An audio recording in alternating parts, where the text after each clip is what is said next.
Hello everyone, welcome to my channel. I am here to help you today. I know you use this video to fall asleep, so before that, like the video and subscribe to the channel. Also, where are you from and what time are you watching? Now get comfortable and relax. Case 1.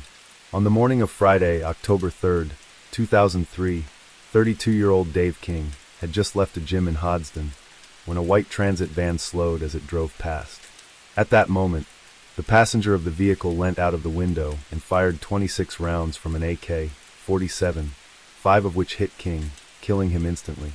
A known drug dealer and violent enforcer, Dave Rolex King was part of a drug trafficking organization that was bringing in hundreds of thousands of pounds of heroin into the UK. But King's fate was sealed when his criminal associates suspected him of being a police informer and hatched a plan to eliminate him. The Essex Connection. During the 1990s, a small group of criminals ruled the drug scene around Essex and East London, flooding the streets and nightclubs with ecstasy and cocaine. This operation was run by 3 drug dealers, Tony Tucker, Pat Tate and Craig Rolfe, known collectively as the Essex Boys. It was during the early 1990s that Glaswegian gangster Dave King first came into contact with Tony Tucker, who at that time operated a North London shop selling muscle-building supplements. The two men bonded over a shared interest in bodybuilding and soon developed a friendship. At 6 feet 3 inches, the muscular King was an intimidating presence and was more than capable of handling himself in a violent situation. The two men worked together as minders for ex-WBC super middleweight boxing champion Nigel Benn and enjoyed the attention and access to celebrities that came with the job. Tucker also ran a lucrative security business that provided bouncers for clubs around Essex and East London, which netted him upwards of £1,500 a week. King earned himself a fearsome reputation as a good fighter working the doors, where the sale of drugs to nightclubbers was tightly controlled. During this time, King was sentenced to a prison term for violently assaulting a man in Stevenage and hiding his victim inside the boot of a car. During his time in prison, Tony Tucker was murdered along with his criminal associates Pat Tate and Craig Rolfe. The 3 men were found shot to death in a Range Rover that was parked down a small farm track in the village of Rettendon in Essex. Rolfe had been blasted in the side of the head, while Tucker's face had been obliterated. In the back seat, Pat Tate had been shot once in the stomach and twice in the head. This crime that became known as the Rettendon Murders. Canning Town Firm. Upon his release from prison, King joined up with another criminal organization, known as the Canning Town Firm. He became close friends with one of its members, Darren Pearson, a violent, crazed individual who was connected to dangerous football hooligan gangs. As described by former Essex Boy gang member turned crime author Bernard O'Mahony, Pearman was a particularly violent individual. Darren Pearman was a member of the Canning Town Firm, probably the best little outfit in London. It was all part of the same group of people as the Inner City Firm, which was centered on the West Ham fans gang. They were all very violent. If someone stamped on their foot, they got murdered. Darren was a space job. He wore cardigans and had his hair in a side parting. He looked like a boffin, but was a raging lunatic. He was friends with Dave King, and a couple of years ago, they were in Charlie Chan's nightclub. There was a fight in which a man was cut by a bottle of glass. The glassing kicked off a big fight, and the doorman got involved. One of them was an ex-wrestler called Ronnie Fuller. Ronnie didn't know the rules. If you're a doorman and you grab people like Pearman and King, you're going to get it as well, because they have to keep their front. It rumored, according to underworld sources, that 27-year-old Pearman's death was the result of an argument started by King at the Charlie Chan's North London nightclub, which ended with Ronnie Fuller, the then head doorman, forcibly ejecting both men from the establishment. Exactly 4 years to the day before his own death, King and Pearman were at the Epping Forest Country Club near Chigwell, Essex, when Pearman saw Fuller at the country club. A few weeks later, they clashed with him again outside Epping Forest Country Club, said O'Mahony. Sources state that the row stemmed from a dispute Pearman and Fuller were having over a girl, and there had been a previous fight in which Fuller had gotten the better of Pearman. Another fight soon broke out. According to eyewitnesses, Pearman's gang attacked Mr. Fuller with weapons, including a machete. This had been hidden in a sofa inside the club.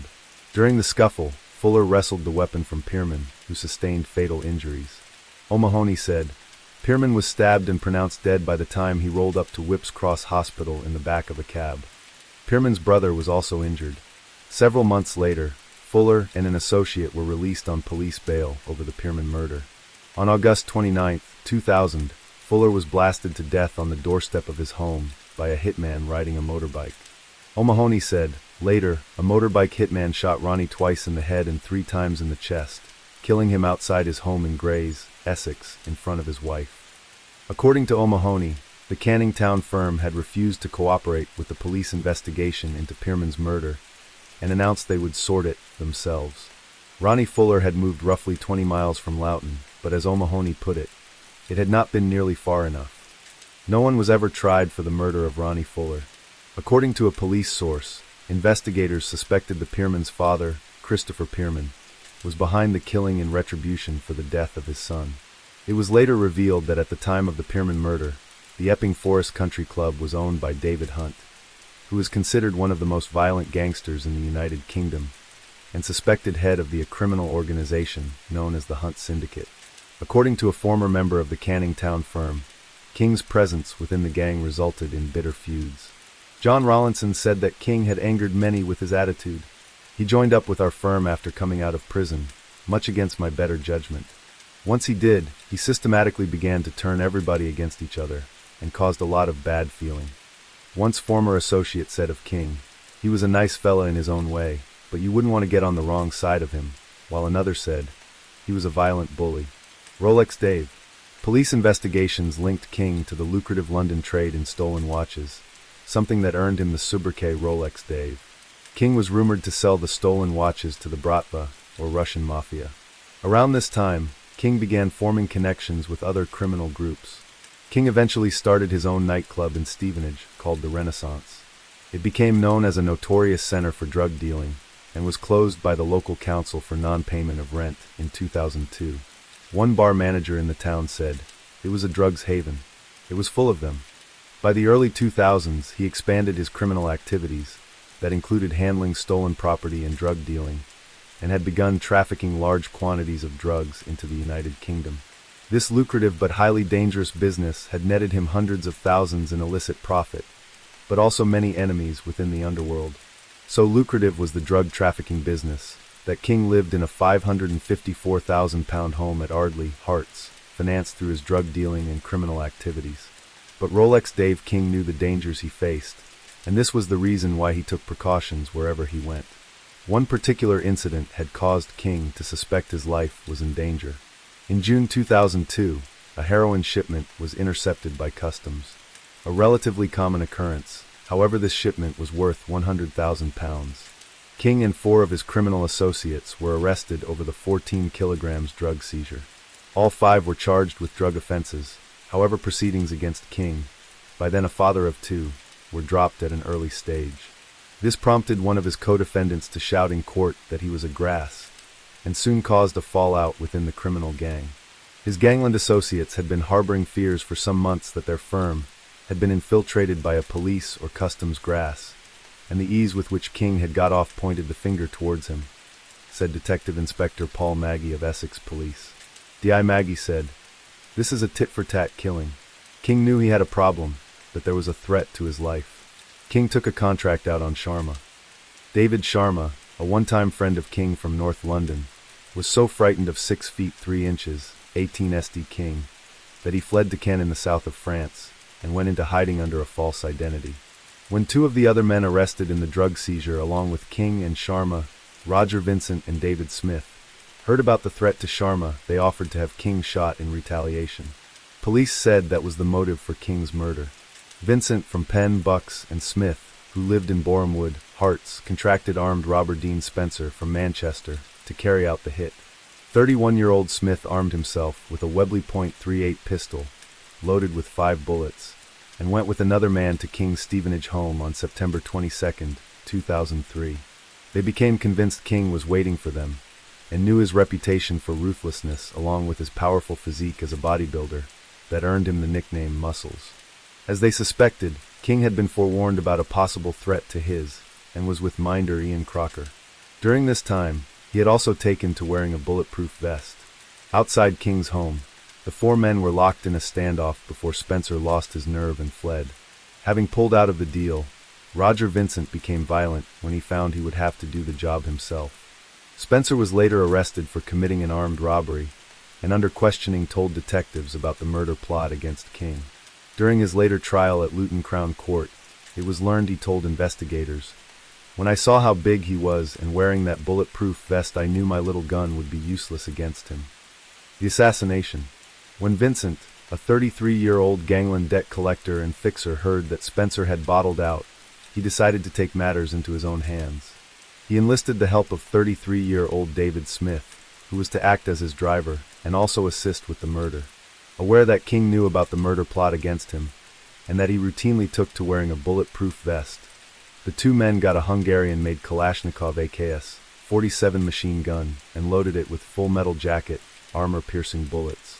The AKS-47, an AK-47 with a folding metal stock, is issued mainly to paratroopers and members of elite special forces. The detailed planning that followed was conducted over mobile phones, and evidence from bills was used by the police to piece together the movements and motives of the main players. With forensic evidence left by the killer, CCTV recordings, descriptions of the suspects from witnesses, surveillance and recording of conversations, police were able to put together a profile of the murder, which was later presented to the court at the trial of Vincent and Smith. Vincent and Smith used a stolen white transit van and a stolen Mercedes as getaway cars, and proceeded to stalk King until they saw their chance to kill him. This came on October 3, 2003, when Dave King left the Physical Limits Gym in Brewery Road, Hoddesdon, Hertfordshire, in the company of his bodyguard, Ian Crocker.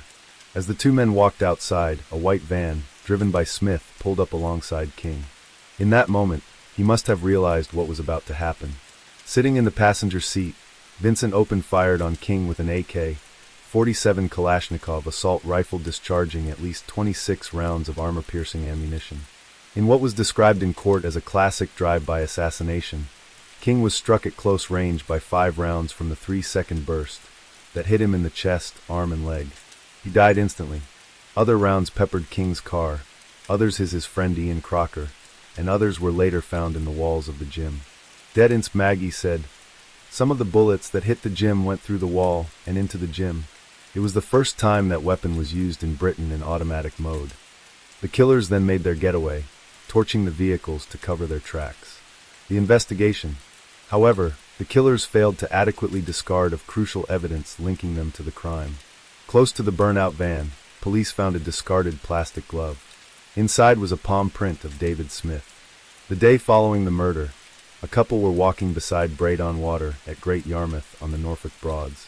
Suddenly they spotted a man hurling a red sports bag into the water, before hurriedly running away.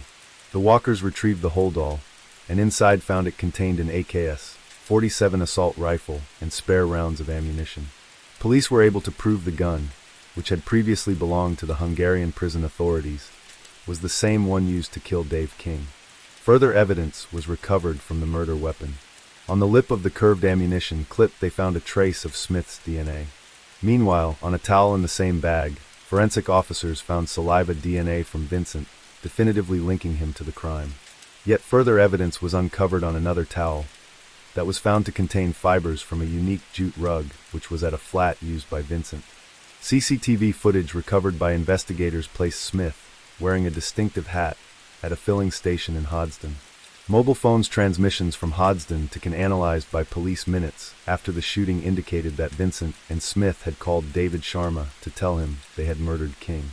Sharma, who was wanted for his involvement in the King slaying, disappeared and was being actively hunted across Europe by Interpol. A fourth man, 38-year-old Julian Elfies, 38, from High Wycombe, Bucks, was convicted of assisting an offender when it was proved he had helped Vincent lie low after the shooting.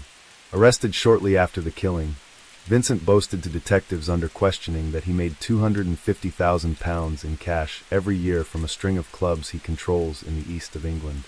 Vincent, who drove a £100,000 convertible Aston Martin DB7, was charged with King's murder.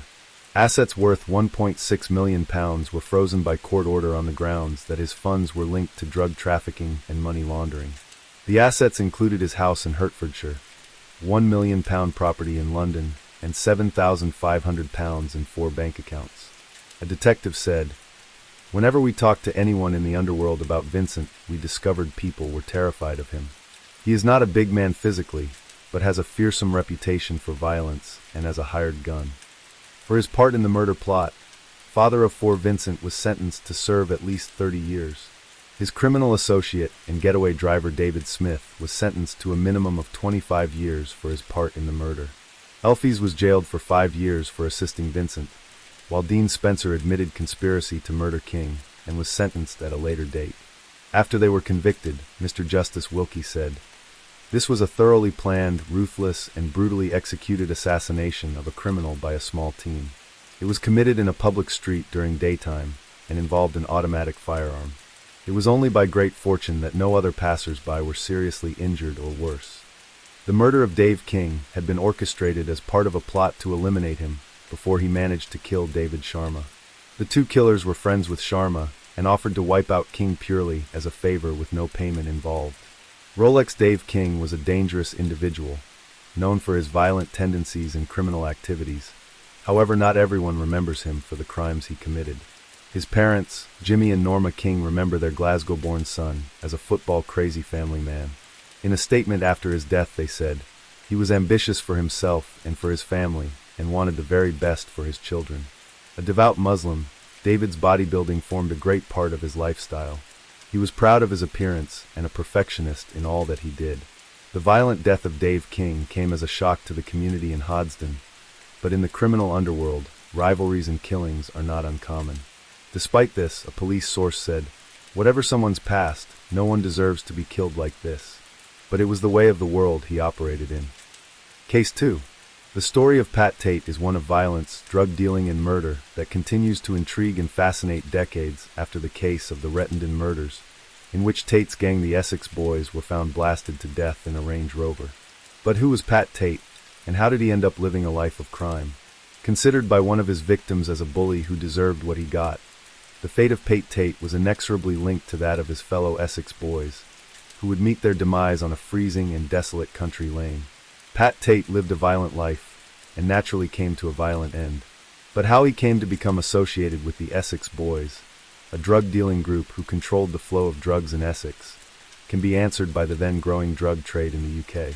Born on August 7, 1958 in Rockford, Essex, Patrick "Pat" Tate seemed to have a penchant for violence. By the time of death at the age of 37, Tate, who was 6 feet 2 and weighed 18 stone, often used his size and immense strength to intimidate anyone who stood in his way. Tate had an extensive criminal record, including convictions for drug offenses and armed robbery, and had once escaped from a courthouse at Billericay.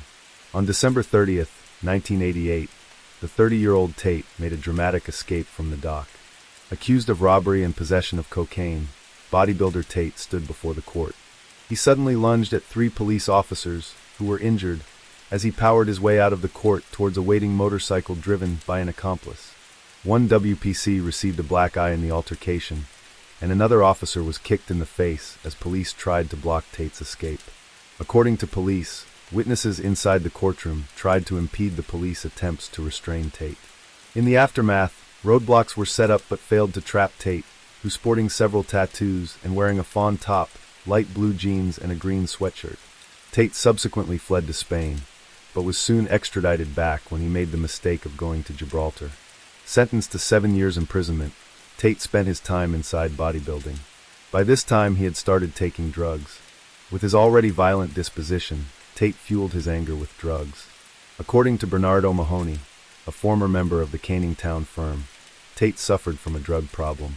Tate had a real drug addiction, he said. Upon his release on parole, he survived an attempt on his life when a hitman threw a brick through his bathroom window and shot him in the arm. Tate was rushed to hospital, and staff found he had hidden a stash of drugs and a handgun under his pillow. His license was immediately revoked, and he was sent back to prison. One man, Stephen Ellis, was questioned over the assault, but soon fled to the West County under a new identity where he took to wearing body armor out of fear of reprisals. His second-hand car business was looked after by his friend Tony Tucker, who gave him a job in his operation upon his release from prison. Tucker was running a drugs franchise operation and offered Pat Tate a position. By this time, Tate had a 2-year-old son, Jack Tate, with his girlfriend Sarah Saunders, who herself suffered violence at the hands of her partner. It was known to police that Tate domestically abused his girlfriend, and the couple split not long after his release from prison. O'Mahony said, "Look at Tate. He came out after 6 or 7 years inside, and within 5 months he was shot. 6 weeks after that, he was shot dead. 6 months he'd been out, and he was shot twice. I'm 60 and I've never been shot."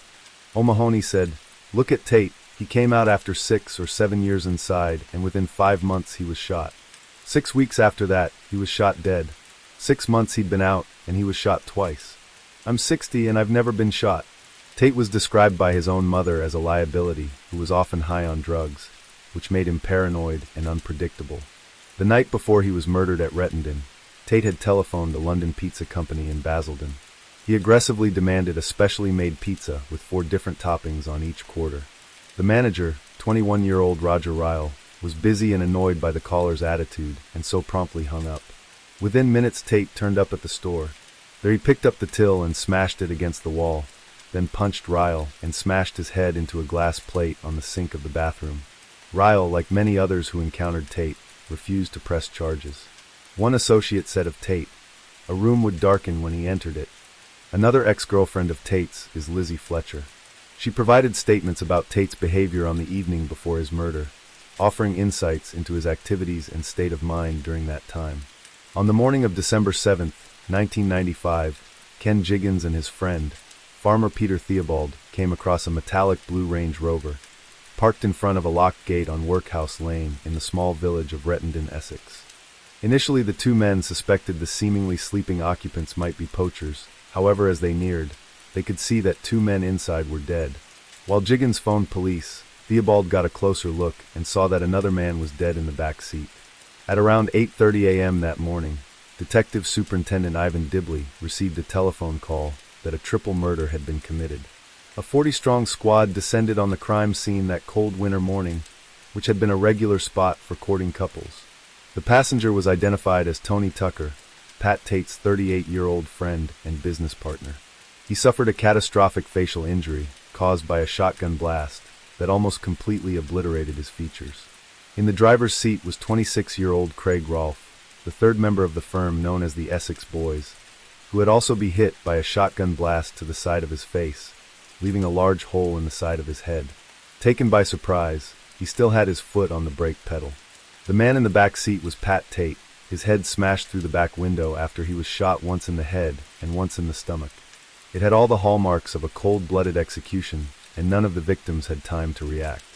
Detectives began to piece together the sequence of events and determine whether the killer or killers had been seated in the Range Rover with the victims or had ambushed the men from outside the vehicle, blasting them to death before they realized what was happening. Det Superintendent Dibley said, "This is not an ordinary murder. It looks as if they were enticed down there. As far as murders go, you don't get any more serious than this." The killer fired off 8 rounds, leaving the spent cartridges where they fell, possibly because it was too dark to retrieve them. 3 shots were fired off in quick succession, killing Rolfe, then Tucker.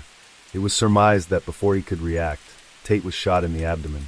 The gunman then reloaded the shotgun, before shooting him twice in the head, and for good measure then fired another shot each into the already dead Tucker and Rolfe. It was strongly suspected that Tate had been the prime target. The others were merely collateral damage. A post-mortem examination found Pat Tate had a combination of cocaine, heroin, and cannabis in his bloodstream, along with steroids. Investigators began looking for potential leads that might explain why these 3 men, who were considered low-level criminals, were apparently lured to late-night rendezvous where they were ambushed and shot to death. Detectives soon learned there were many reasons why certain people might want to cause harm to the 3 Essex boys. Tate in particular had made many enemies because of his violent manner, use of force, and explosive temper. Bernard O'Mahony said, "It was obvious to everyone who knew them what was going to happen. I was aware of it at the time and kept my distance. It wasn't hard. Several instances, in the months and years leading up to the Rettendon murders, were possible contributors to their deaths." Pat Tate and the Essex boys were suspected in the death of 28-year-old Kevin Whitaker, who died from an apparent drug overdose in November 1994. Whitaker was apparently murdered because of an alleged drug debt, and Tate's mother said her son told her this when she visited him in hospital after he was shot. Whitaker was found on November 17, 1994, 30 hours after going missing, his body dumped by the roadside. First indications were he died from an apparent drug overdose. It was Pat Tate's mother who began to make allegations, claiming that Tucker and Rolfe had injected Whitaker with a drug that caused his death. Marie Tate strongly believes her son was the innocent party in the crime, and that Whitaker's friends had taken revenge by killing her son and his criminal associates. However, detectives were certain it had no connection to their own murders at Workhouse Lane. Another death associated with the Essex Boys was that of 18-year-old Leah Betts. The teenager, a schoolgirl from Latchington in Essex, was admitted to hospital on November 11, 1995 after falling into a coma. This occurred 1 month before the murders at Rettendon. It was found she had 4 hours previously taken an ecstasy, MDMA, tablet, and then drank approximately 7 liters of water during a 90-minute period. 5 days later she died after her life support machine was switched off. Her death was used in the British media as an example of the dangers of illegal drugs, and ecstasy in particular, something that had become common in nightclubs in Essex. In response, Essex police launched a large inquiry to locate the suppliers of the tablet Leah Betts had taken. They were able to pinpoint Raquel's club as the venue where it was bought. The subsequent investigation cost roughly £300,000. This inquiry resulted in the arrest of 4 of Leah's friends who had been present at the house. It has been suggested that Tony Tucker and Pat Tate's gang controlled the supply of ecstasy in the Basildon nightclub where the tablet had been bought. This led to the theory that the murders of the Rettendon drug dealers were revenge for the death of Leah Betts. In May 1996, a break in the case was made when 3 men were arrested during a police and customs drugs operation. 52-year-old Michael Steele, 33-year-old Jack Hooms, and a third man were arrested and held on suspicion of importing drugs. These 3 men were soon linked to the Rettendon murders of Pat Tate, Tucker, and Rolfe. Facing a murder charge, one of the men, Darren Nichols, started to confess the role he played in their deaths. Nichols claimed to have met Steele, Hooms, and Tate a few years earlier while serving a prison sentence for distributing counterfeit currency at Hollesley Bay Prison in Suffolk. Upon his release, Nichols joined Steele's smuggling organization, making trips to Amsterdam. Michael Steele was considered a sophisticated Essex drug smuggler, and in November 1995, he supplied a consignment of cannabis with a street value of around £350,000 to Tate, Tucker, and Rolfe. This is considered the catalyst for the subsequent Rettendon murders. It turns out the quality of the drugs were so poor that Steele agreed to take back the cannabis and return a deposit of around £70,000. The money was paid, but Tate denied getting it and also failed to return 1/3 of the drugs haul. When Steele protested, Tate threatened to shoot him after making him beg on his knees. A furious Tate boasted he would kill the smuggler in revenge for the incident, and Steele, who had developed a close relationship with Tate's ex-girlfriend, who told him of the threats and caused him to make the first move. 6 weeks before the murders, Steele contacted Nichols and asked him to get him a gun. Shortly after, Pat Tate, Tucker, and Rolfe were invited to look at the farmer's field where, as part of their smuggling operation, the alleged drug plane would land. Nichols told police what happened next. As Rolfe's Range Rover approached the locked gate at the bottom of Workhouse Lane, Steele jumped out to open it. At the same moment, Jack Hooms, known as Steele's right-hand man, leant in with a pump-action shotgun and began blasting the 3 men inside. Moments later, Nichols was called by Hooms, asking to pick them up. As the 2 men got into the back of his car, he noticed they were spattered in blood and realized what had happened. Steele apparently said, "They want fuck with us again." When Pat Tate was found blasted to death alongside his fellow Essex Boys, Tony Tucker and Craig Rolfe, arrangements were made by his family to lay him to rest. In January 1997, his flower-decked horse-drawn carriage led his coffin towards the Pitsea Church steps where the vicar waited to carry out the service. Police directed traffic as a bell tolled for the 25-minute service, during which a brother gave a touching tribute. One floral tribute said simply, "Daddy." Another card read, "Thanks for the good times. I will never forget you, your baby son Jordan." Roughly 60 mourners, close family and friends of the dead man sang, "All things bright and beautiful," and recited the 23rd Psalm, "The Lord is my shepherd." Pat Tate's headstone displays all the ostentation of his funeral service and carries a photograph of him. It reads, "Treasured memories of Pat Terrence Tate, who departed this life on December 6, 1995, aged 37. Loving father, loyal friend and brother, missing your smiles and generous heart. Your presence will never leave us. Now you walk with the angels looking down from God's great kingdom. Until we meet again, God bless, we will never forget you. On its base, two white doves are seen comfort each other, and the back of the memorial reads, God found the path was growing rough, the hill too steep to climb, so he closed your eyelids and whispered, peace be thine. Pat Tate's funeral was befitting for the man who saw himself as a gangster, with the pomp and ceremony that he would have appreciated. Nichols said Steele went on to say he felt like an angel of death, because he felt he had done everyone a favor by getting rid of these three men. I think I knew all along that they were going to do it. With Nichols turning supergrass, Michael Steele and Jack Hooms went on trial in late 1997 based on his testimony. Charged with murder, Nichols said he had little choice but to help the investigation and point the finger of blame at his former friends. The trial lasted 4.5 months, and the court proceedings were believed to have cost well over £1 million. Hooms and Steele's lawyers claimed Nichols had fabricated his story. On January 20th, 1998, the jury started deliberation for 4.5 days. When they returned, guilty verdicts for both defendants were handed down. The weight of evidence had been mobile phone records used to corroborate the informant's testimony, the reliability of which were raised afterwards. Michael Steele and Jack Hooms were convicted of the 3 murders and given triple life sentences. Darren Nichols was placed in the Witness Protection Program, with new identities for him and his family. The murders of Pat Tate, his boss Tony Tucker, and their fellow Essex boy Craig Rolfe have influenced several movies about their time as one of the criminal gangs supplying drugs and exploits as dangerous hard men in the Essex criminal underworld. Case 3. On the evening of December 6, 1995, a group of young men arrived at a small farm located in the village of Rettendon in Essex. The group were headed by Tony Tucker, a businessman who provided security for clubs around Essex, who along with his associates was involved in drug dealing. By the morning, all 3 would be dead, blasted to death inside their Range Rover in what would become known as the Rettendon murders. The investigation into Tucker's death, and those of his fellow Essex Boys, as the group were known, would take many years before a supergrass came forward with information on what happened that fateful night, and why the 3 men were murdered. After the conviction of the killers, doubt still lingers over who exactly pulled the trigger. Little is known of Tucker's early life and childhood. However, what is known is that he held aspirations from a young age of being a tough guy, someone who could hold their own in a fight and who people came to fear.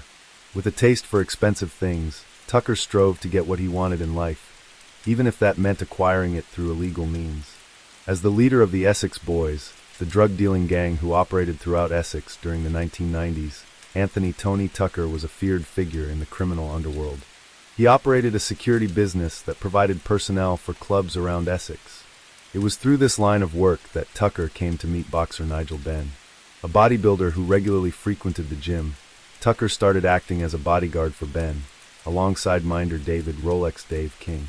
This provided Tucker with the opportunity of meeting other celebrities, ensuring the expansion of his business. He was often seen at ringside during Benn's fights, as part of his entourage. A close associate of Pat Tate, another violent Essex criminal, who spent time in prison for drug offenses and robbery. Although the pair were known for their violence, they held a measure of respect for one another. While Tate was in prison, his second-hand car business was run by his friend Tucker, who then gave Tate a job upon his release. Known for his large physical presence and violent temper, Tate was instrumental in Tucker's drugs franchise operation. Other members of Tucker's new drugs venture included Craig Rolfe, a petty criminal with a heavy cocaine habit, who acted as muscle and driver to his boss Tucker, and Carlton Leach, a former football hooligan connected with the intercity firm, who worked as a bouncer at Essex nightclubs, becoming involved in the large-scale ecstasy dealing during the rave era of the later 1980s. It was the Tucker-Tate partnership that ensured the Essex Boys' eventual dominance over the drug trade. There were few who could stand up to their combined strength, and very often the opposition were too intimidated to defy the pair. Together they handed out punishment beatings to keep people in line, and frequently used torture against anyone who crossed them. The flow of drugs from the gang into nightclubs throughout Essex earned the Essex Boys hundreds of thousands in illicit revenue. Most of that money went on to fund the lifestyles of Tucker, Tate, Rolfe, and Leach. Although Tucker earned around £1,500 a week from his security business, he and his associates were soon enjoying lavish lifestyles. At the time of his death, Tucker was living in a £250,000 house and driving expensive cars. The sale of ecstasy pills funded the gang's drug empire. However, it proved fatal for those who consumed the deadly drug.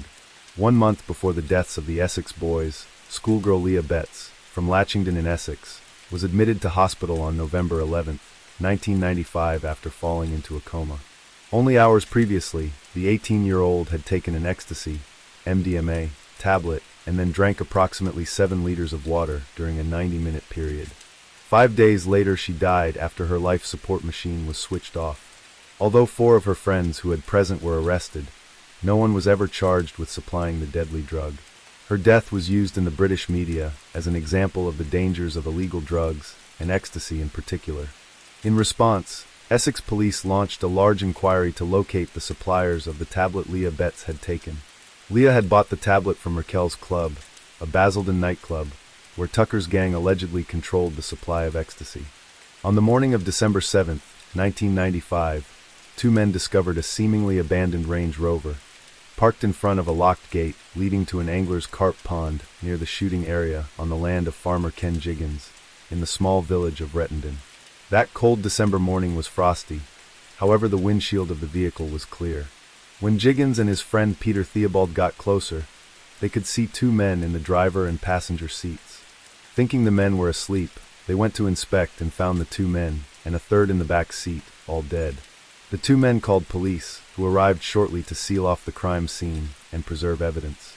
Detective Superintendent Ivan Dibley was soon on the scene, and the task of identifying the 3 men was the top priority. Each of the victims had been shot twice in the head with what appeared to be a 3-round pump-action 12-bore shotgun. The passenger had suffered a particularly brutal shot to the side of the face, while the passenger had received a direct hit to the back of the head, which obliterated the lower half of his face. The passenger was soon identified as 38-year-old Tony Tucker, while the other 2 were found to be 26-year-old Craig Rolfe in the driver's seat and 37-year-old Pat Tate in the back seat, who had suffered a shot to the stomach before being hit twice in the head. Police knew each of the victims as local hardmen and small-time gangsters. All 3 were known drug dealers with criminal records, who used their physical strength to intimidate and cause fear to their enemies. And these men had many enemies in their line of work. For all intents and purposes, it appeared to be a gangland reprisal. Det Superintendent Dibley said, "This is not an ordinary murder. It looks as if they were enticed down there. As far as murders go, you don't get any more serious than this." The killer fired off 8 rounds, leaving the spent cartridges where they fell, possibly because it was too dark to retrieve them.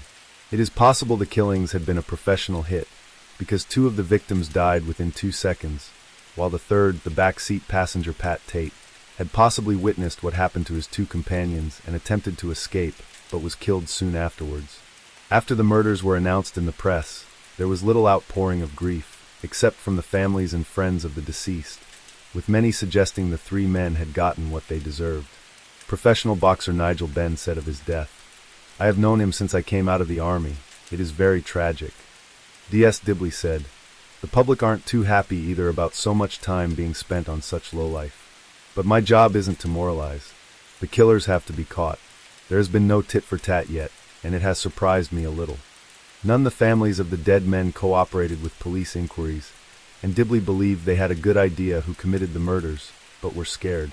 The number of suspects in the Rettendon murders, which the murders of Tony Tucker and his associates became known, is long and varied. Owing to the animosity towards the 3 men, the lead detective said, this was not a whodunit, but a whodidn't. One line of inquiry concerned the death of Leah and whether or not the murders had been retribution for the death of the teenager. One arrest was made, that of a 27-year-old decorator from South London, who was held during a joint operation with Scotland Yard and charged with firearms offences. D.S. Dibley said, "I'm happy with how our inquiry is proceeding, and I'm hopeful of arrests before I retire. It's how I would want to end a 32-year career." One theory concerned the North London Adams crime family. Essex police received information on January 1st, 1996, from a detective from Exeter CID, who phoned in and said he had an underworld contact who believed he knew why the 3 men were killed. The subsequent report said, he has contact with a person who has a good connection with the drugs world in the London and Kent areas. The contact has stated that they were shot because they owe the firm £60,000 pounds. The document added, he has lots of phone inquiries in hand, which say can be connected with our murder inquiry. The man, who was 36 at the time, was described as a doorman/bodybuilder type and an associate of the Adams crime family. It wasn't until May 1996 that a break was made in the case. 3 men were arrested during a police and customs drugs operation. 52-year-old Michael Steele, 33-year-old Jack Hooms, and a third man were arrested and held on suspicion of importing drugs. Through dedicated police work, a link was made between the 3 men and the murders of the Essex Boys. Facing a murder charge, the third man, convicted fraudster Darren Nichols, began confessing to police his role in the murders. He claimed to have met Steele, Hooms and Tate a few years earlier while serving a prison sentence for distributing counterfeit currency at Hollesley Bay Prison in Suffolk. Upon his release, Nichols joined Steele's smuggling organization, making trips to Amsterdam. While there, Nichols purchased hundreds of kilos of cannabis on behalf of Steele and Hooms, which he then drove to the Belgian coast. From there he would meet up with Steele's speedboat, and the drugs were then taken across the channel and deposited on the Essex coast, where they would be distributed later. The mastermind of this operation, Mick Steele, was described as a sophisticated Essex drug smuggler. He soon became involved with the Essex Boys. In November 1995, he supplied a consignment of cannabis with a street value of around £350,000 to Tate, Tucker, and Rolfe. But the quality was so poor that Steele agreed to take back the cannabis and return a deposit of around £70,000. The money was subsequently paid. However, Tate denied getting it and also failed to return 1/3 of the drugs haul. When Steele protested, Tate threatened to shoot him after making him beg on his knees. Animosity had already developed between the 2 men after Steele had started a close relationship with Tate's ex-girlfriend. A furious Tate boasted he would kill the smuggler in revenge, and when Steele heard of the threats and decided to make the first move. On the pretense of making amends, Steele offered Tate a share in a lucrative cocaine deal he was involved in with his friend Jack Hooms. But Steele was secretly plotting the Essex Boys' demise. 6 weeks before the murders, Steele contacted Nichols and asked him to get him a gun. He said Jack had a couple, but they didn't want to use those, and so Nichols said he asked a few people but failed to come up with anything. Tate, Tucker, and Rolfe were invited to look at the farmer's field where the alleged drug plane would land. Nichols went on to claim that when Rolfe's Range Rover approached the locked gate at the designated spot, located at the bottom of Workhouse Lane, Steele jumped out to open it. At the same moment, Jack Hooms, who acted as Steele's right-hand man, leaned in with a pump-action shotgun and began blasting the 3 men inside.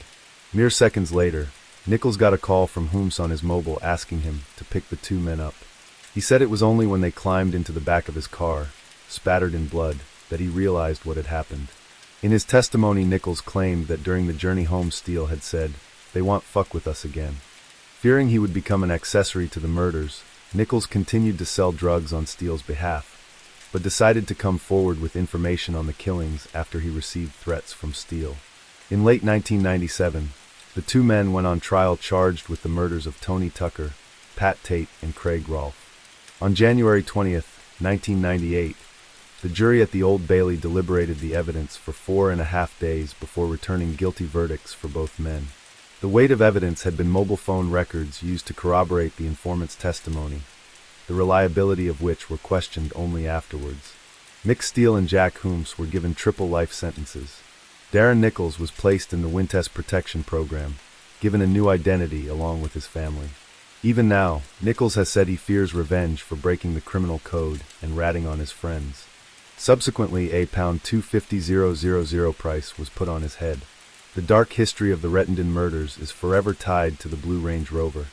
But where is the Rettendon Range Rover now?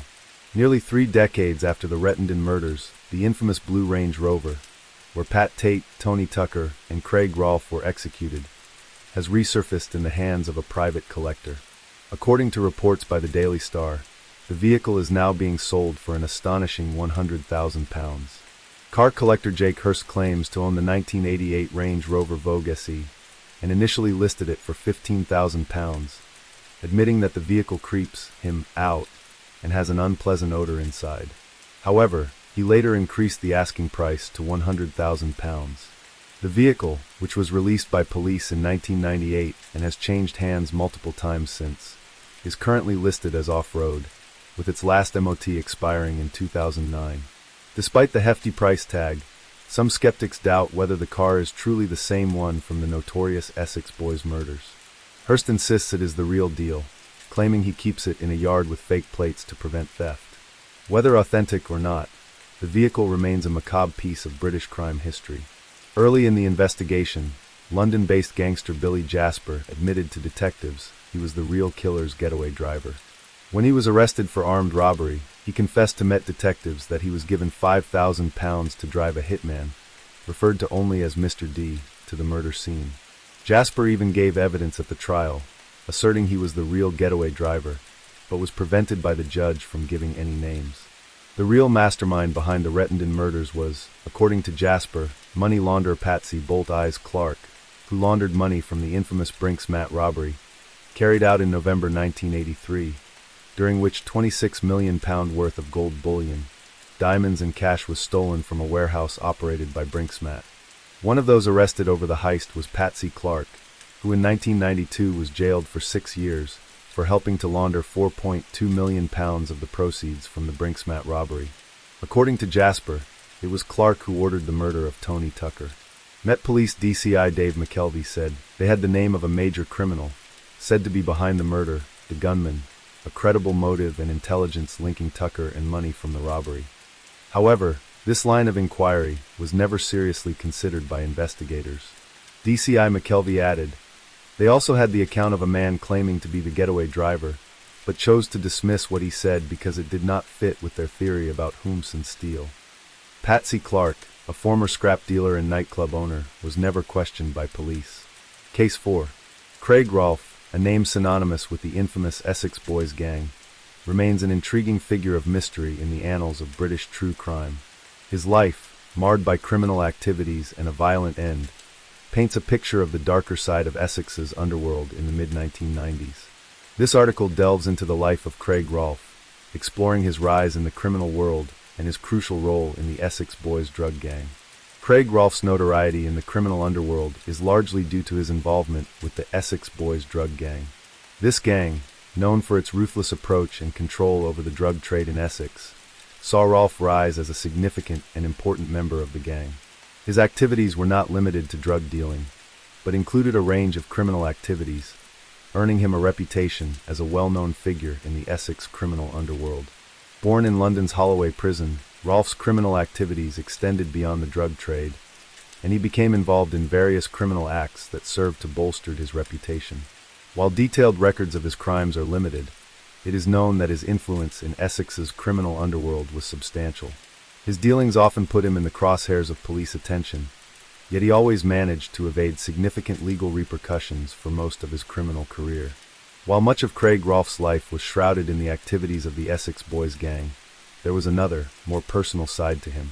His relationship with Donna Jaggers, his long-term girlfriend, and their child, whom he left behind, reveals a different aspect of Rolfe. Donna Jaggers, who had been in a relationship with Rolfe for 7 years, was the mother of his child, just 6 years old at the time of the murders.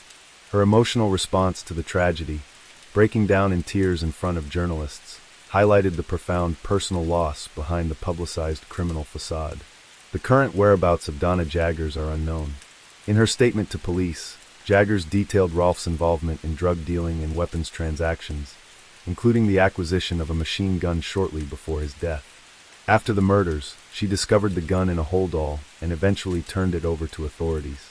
Beyond her statement, little is publicly known about her life after the events surrounding the case. I am the girlfriend of Craig Rolfe and have known him for 15 years.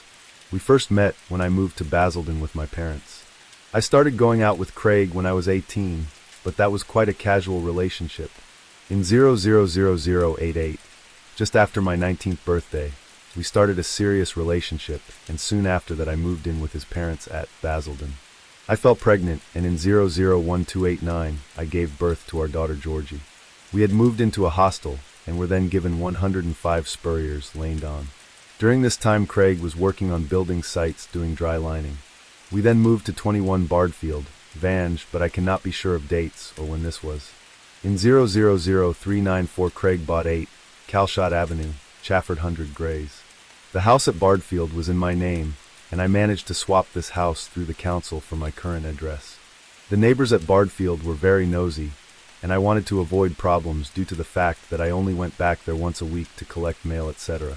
I took my current address with a view to buying it and then renting it out. My relationship with Craig was strong. He trusted me and told me most things that he was up to. In 000595, I had had enough of the drugs. He was using them himself and involved with them in dealing. I moved out of the Calshots address and went to my current address. After about 3 weeks, Craig came back and told me that he was going to make an effort to kick his drug habit. I knew instinctively that he meant this, and we went away on holiday to the Norfolk Broads for a week. When we came back, he had one lapse but stuck to it. Most weekends Craig used to go out, and I knew that he took smaller amounts of cocaine and used ecstasy, but not on the scale that he had been. I was aware that Craig's associates were Tony Tucker and Patrick Tate. During the mid to end of 001195, I was aware that they had something going on which, at this time, I am not willing to discuss. Craig told me that he was going to pick up a machine gun with a silencer and ammunition for their business. He told me that it was coming from a man I know as Mad Mick, who comes from London. I do know that this person is Mick Bowman. I asked Craig how much the gun was going to cost, and he told me that it was being borrowed and was going back to Bowman. About a week after Tony's birthday, which was 171,100, I went with Craig and others, who I do not want to name, to Hollywood's nightclub in Romford. Bowman was supposed to have met us in the Global Net Cafe beforehand, but he didn't turn up. I then met him through Craig in the nightclub. I recall thinking that he wasn't what I had expected. Craig had told me stories about him. He was with a girl who I only know as Debbie. About a week after this, I can be no more precise than this, Craig told me that we were going to meet Mick at the Thurrock Services to collect the gun. I went with Craig in the blue Range Rover, F424NP, to the services, and had something to eat in the Granada premises. I knew that we were supposed to meet Bowman about 1,300 hours, but he was about 10 minutes late. Craig went outside and returned shortly, and told me I was to go outside with them. When I got outside, I saw that Bowman was there with a white VW Corrado car, and there was another male with an old green Vauxhall Cavalier. Bowman was acting very paranoid, and I took it that he was on cocaine, and was acting hyper because of the situation with the gun. I am aware how people behave when they have taken cocaine, and that is how Bowman appeared to me. Bowman was trying to organize how they should drive off to a different location. Craig then suggested we should lead. The Cavalier should go in the middle, and then Bowman at the end. This only took a matter of minutes.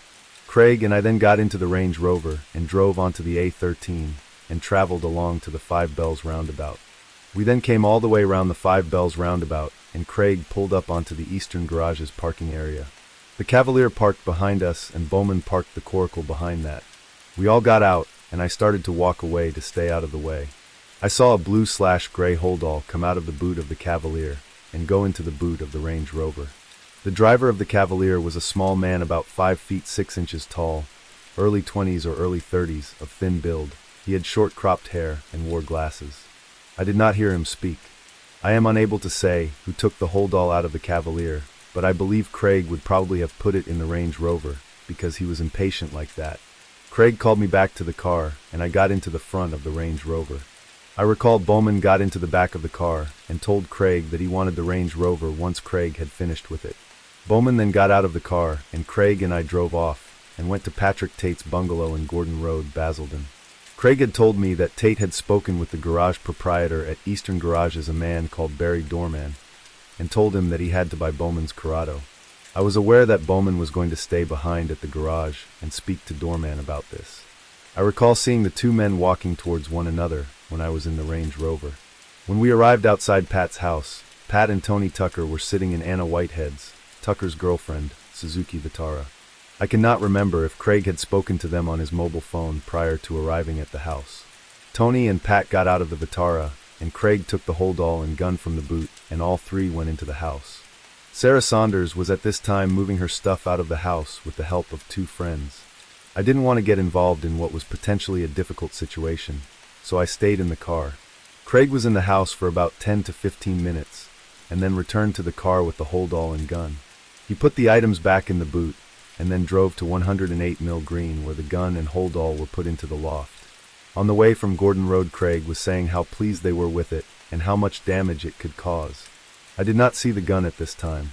A couple of days later, Craig picked me up from work and told me that Tony, Pat and him had tested the gun. He stated that it was tested over at Tony's fobbing address in the field. He told me that he had cleaned it all and that he had put it back in the loft. He told me that he had cleaned his fingerprints off the gun, as I was concerned about this. The next thing that happened was that Craig, Tony, and Pat were found shot dead. I had a lot of things on my mind, but I realized the machine gun was a problem, but I knew the police didn't know about the Mill Green address, and I thought it would be safe to leave it here. During the Christmas period of 000095, Craig's brother moved my belongings from Chafford 100 to the Mill Green address. First thing after New Year 000096, I moved into Mill Green. I had only been in the house for a couple of days when I decided that I was going to have to do something about the gun. I spoke to Craig's mum about it, and she suggested that I took it round to her house. She was trying to get me to sort it out. I put the hold all on the dining room table, and I opened the bag. Until this point, I had not seen the gun. It was a dull silvery gray color. I only opened the top of the bag and did not see the silencer or ammunition. However, I believed they were in there because Craig had told me. I was now in a position where I had to make a decision as to what I was going to do about it. I left the gun in the bag and left it with Craig's mother. A couple of days later, I contacted D.I. Florence, who came to see me the next day. I only told him that I wanted to see him, but didn't tell him what it was about. About 11:45 on Thursday, 110196, D.I. Florence came to see me at Mill Green, and I told him about the gun at Craig's mother's house. I then took Mr. Florence to 158 Beam Bridge, Basildon, where I saw Craig's mother. I asked her where she had put the hold all. I then went to the shower room, which is on the ground floor, and put the hold all on the dining table for Mr. Florence to see. He asked if any of us had touched it, and he took it into his possession. At this time, this is all I can say about the gun. Referring back to the VW Corrado, I am aware that from talking to Craig that the vehicle was purchased by Eastern Garages, and I believe Bowman was given about £7,000. Craig told me that Bowman had paid about £10,000 for it. A pivotal aspect of Craig Rolfe's criminal life was his association with Tony Tucker and Pat Tate, fellow members of the Essex Boys gang. This trio formed a formidable and dangerous force in the underworld, with their names often mentioned together in hushed tones on the streets of Essex. Their partnership was not just professional, but also deeply personal, bound by a shared ambition and a ruthless approach to their criminal enterprises.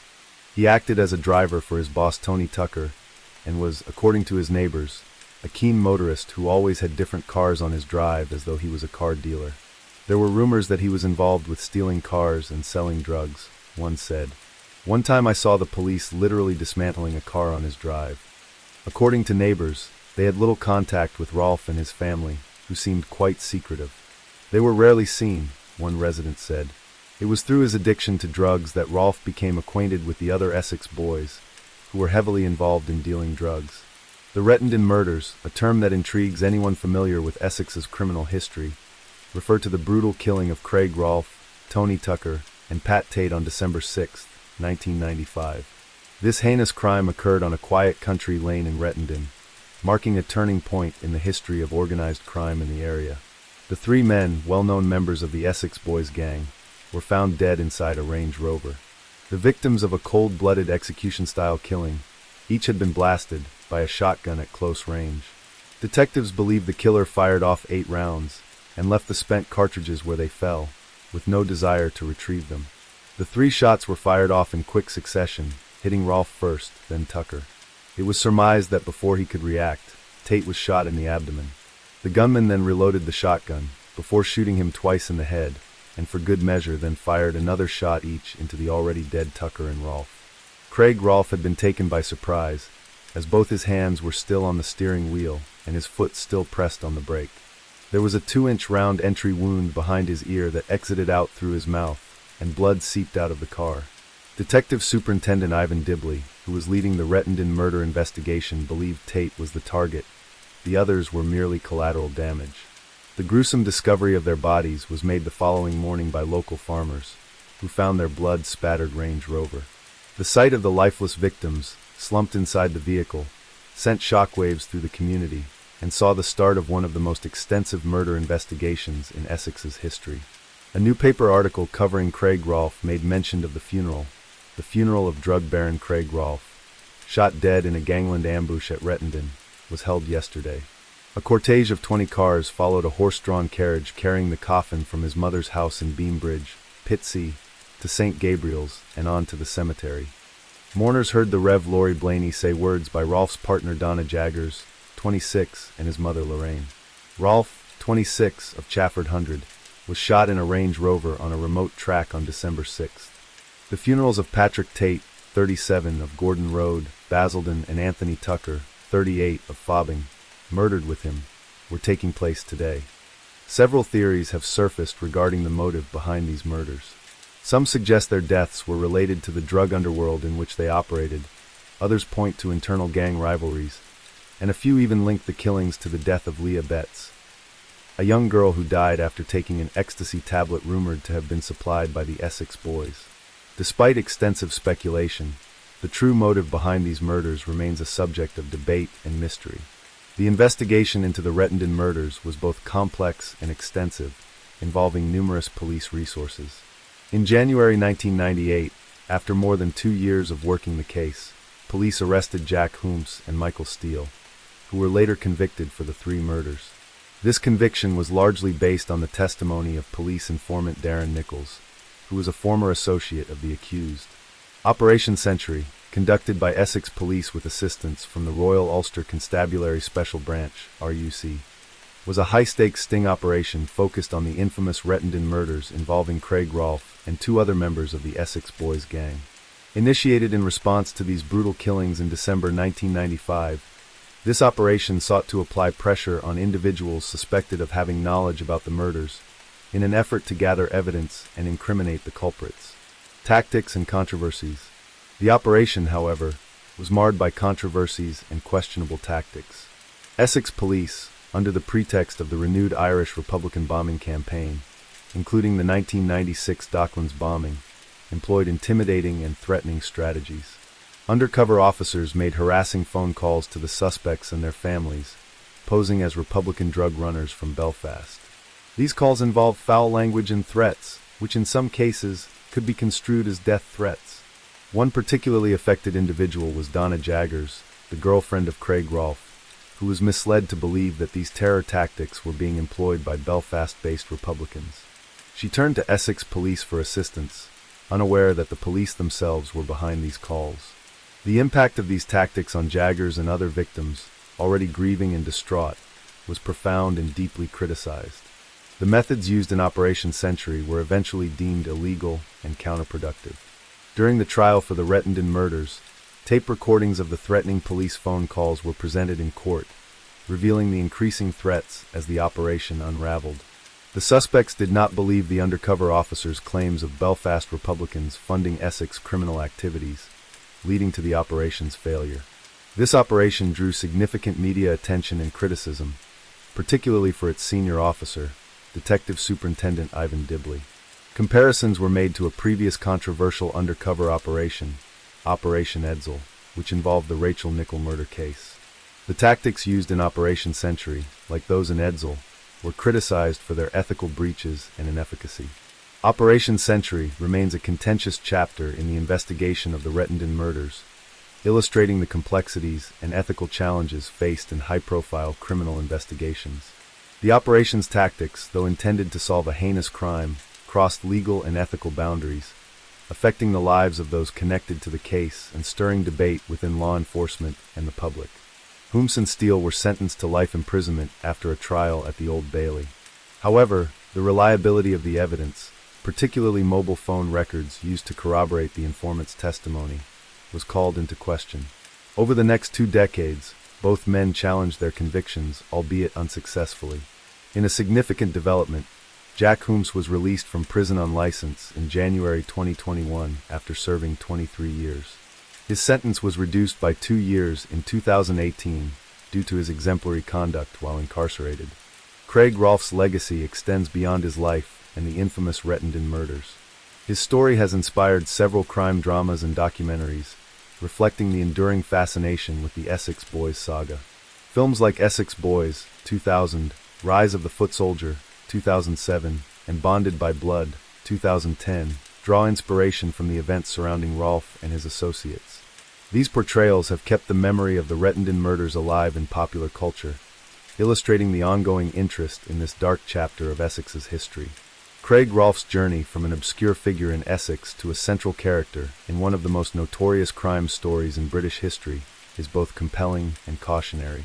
His life, marked by criminal exploits and a tragic end, offers a glimpse into the complexities of the criminal underworld.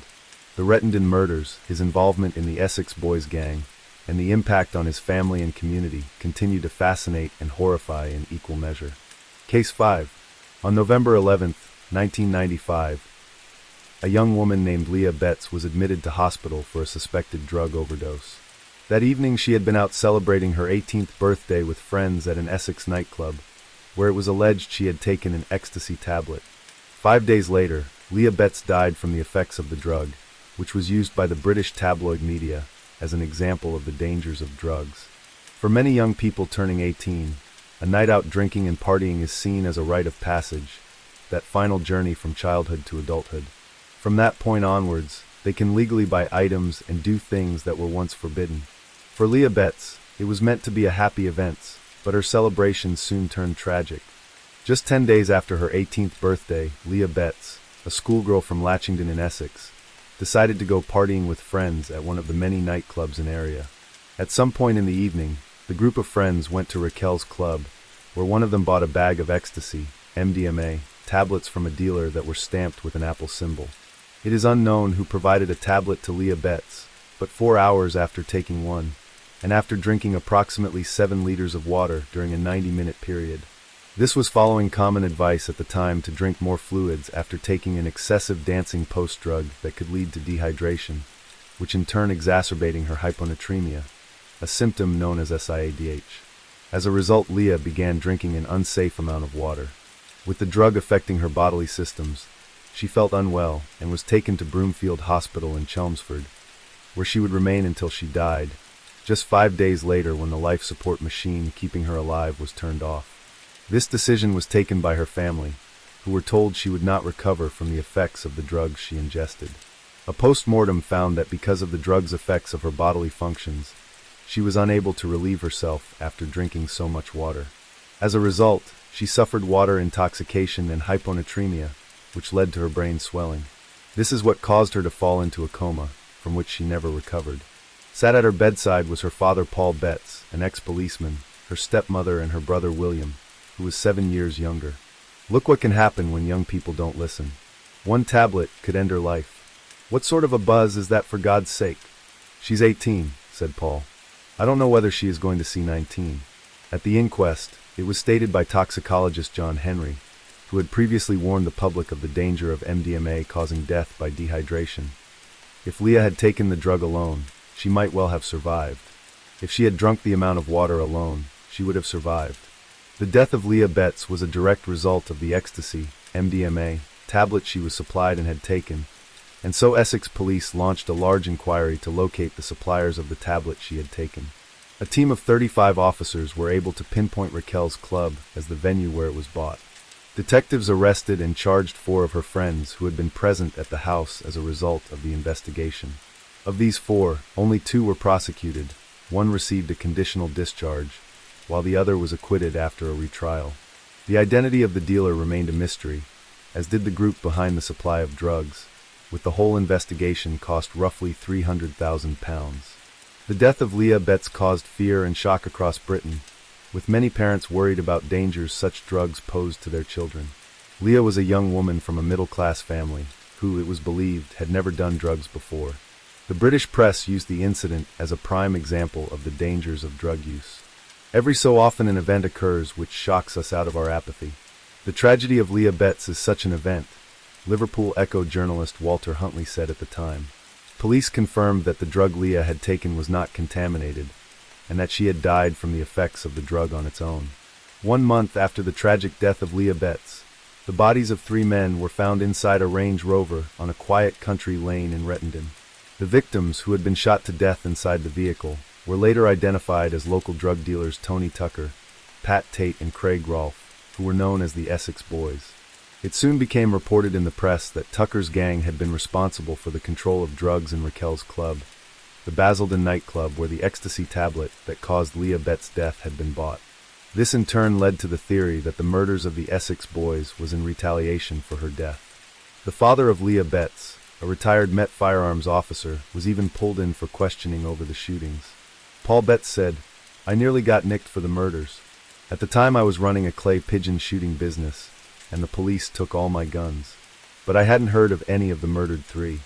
Despite this theory, there was never any evidence that linked the three murdered drug dealers to the supply of drugs that caused Leah Betts' death. The murder of the Essex Boys was later attributed to an underworld feud that caused a fallout between Tony Tucker, Pat Tate, and Craig Rolfe, and two associates who were later convicted of their murders. An anti-drug campaign featured a picture of Leah Betts smiling, with the caption sorted, "Just one ecstasy tablet took Leah Betts." A haunting image of Leah Betts on life support in her hospital bed that was released by her family has become one of the defining images of the dangers of drug use in Britain. Case 6. Many people throughout the world enjoy following their favorite celebrities, with some even wishing they could meet them someday. Then there are people who hold more than just a passing interest and would want to pursue a relationship. One of those people believed she had fulfilled this dream when she entered into a relationship with a Hollywood actor. Sadly, it turned out that unscrupulous scammers had deceived the poor woman out of $850,000 with a Brad Pitt scam. Online scammers have been around for as long as the internet itself. They pose as someone in need, hoping their victim will send them money. Romance scams are even more insidious when they prey on the lonely and desperate.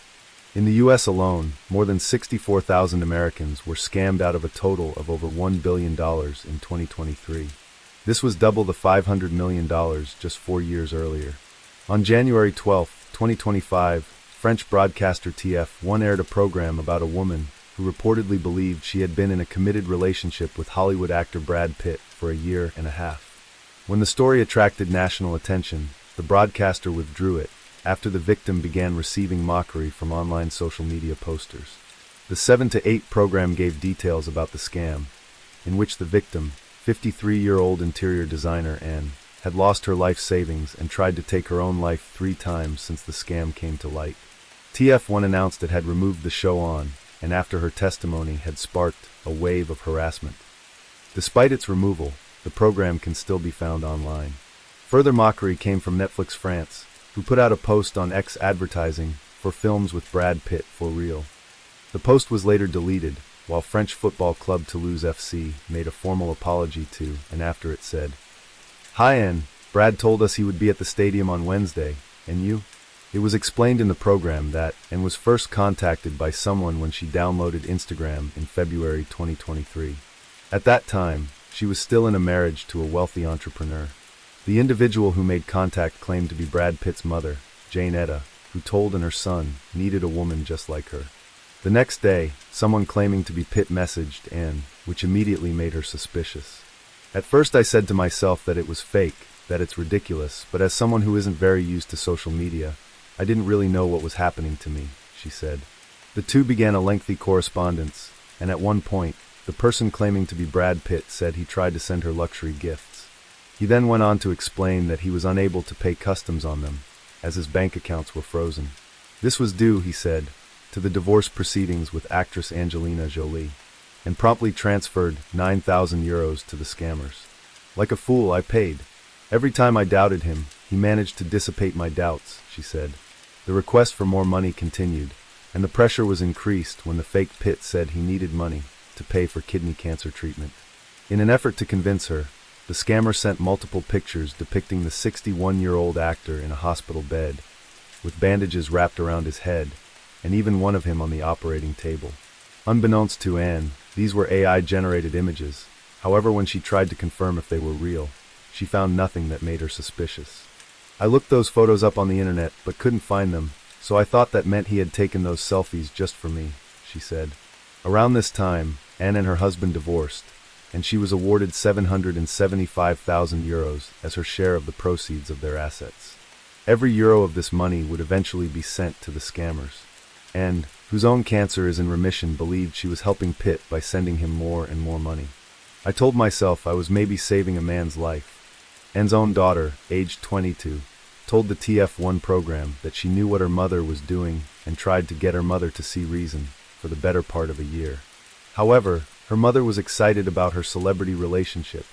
It hurt to see how naive she was being, she said.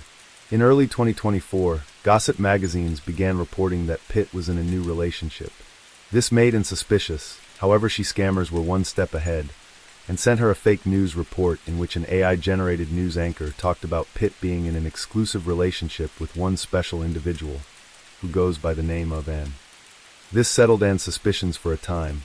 However, on July 4, 2024, it was revealed by People magazine that Brad Pitt was in a relationship with Ines de Ramon, and that things between them were serious. With this, Anne decided to end things with the fake Pitt. By September 2024, a source said that Pitt is very committed to de Ramon. In an effort to get more money from Anne, the scammers attempted to contact her again, this time posing as Special FBI Agent John Smith. However, Anne contacted the police, which prompted an investigation. In total, the scammers had taken $850,000 from Anne. The TF1 program said that Anne had been left broke after the scam, and that she attempted to take her own life on 3 separate occasions, and revealed she was now living with a friend, saying, "My whole life is a small room with some boxes. That's all I have left."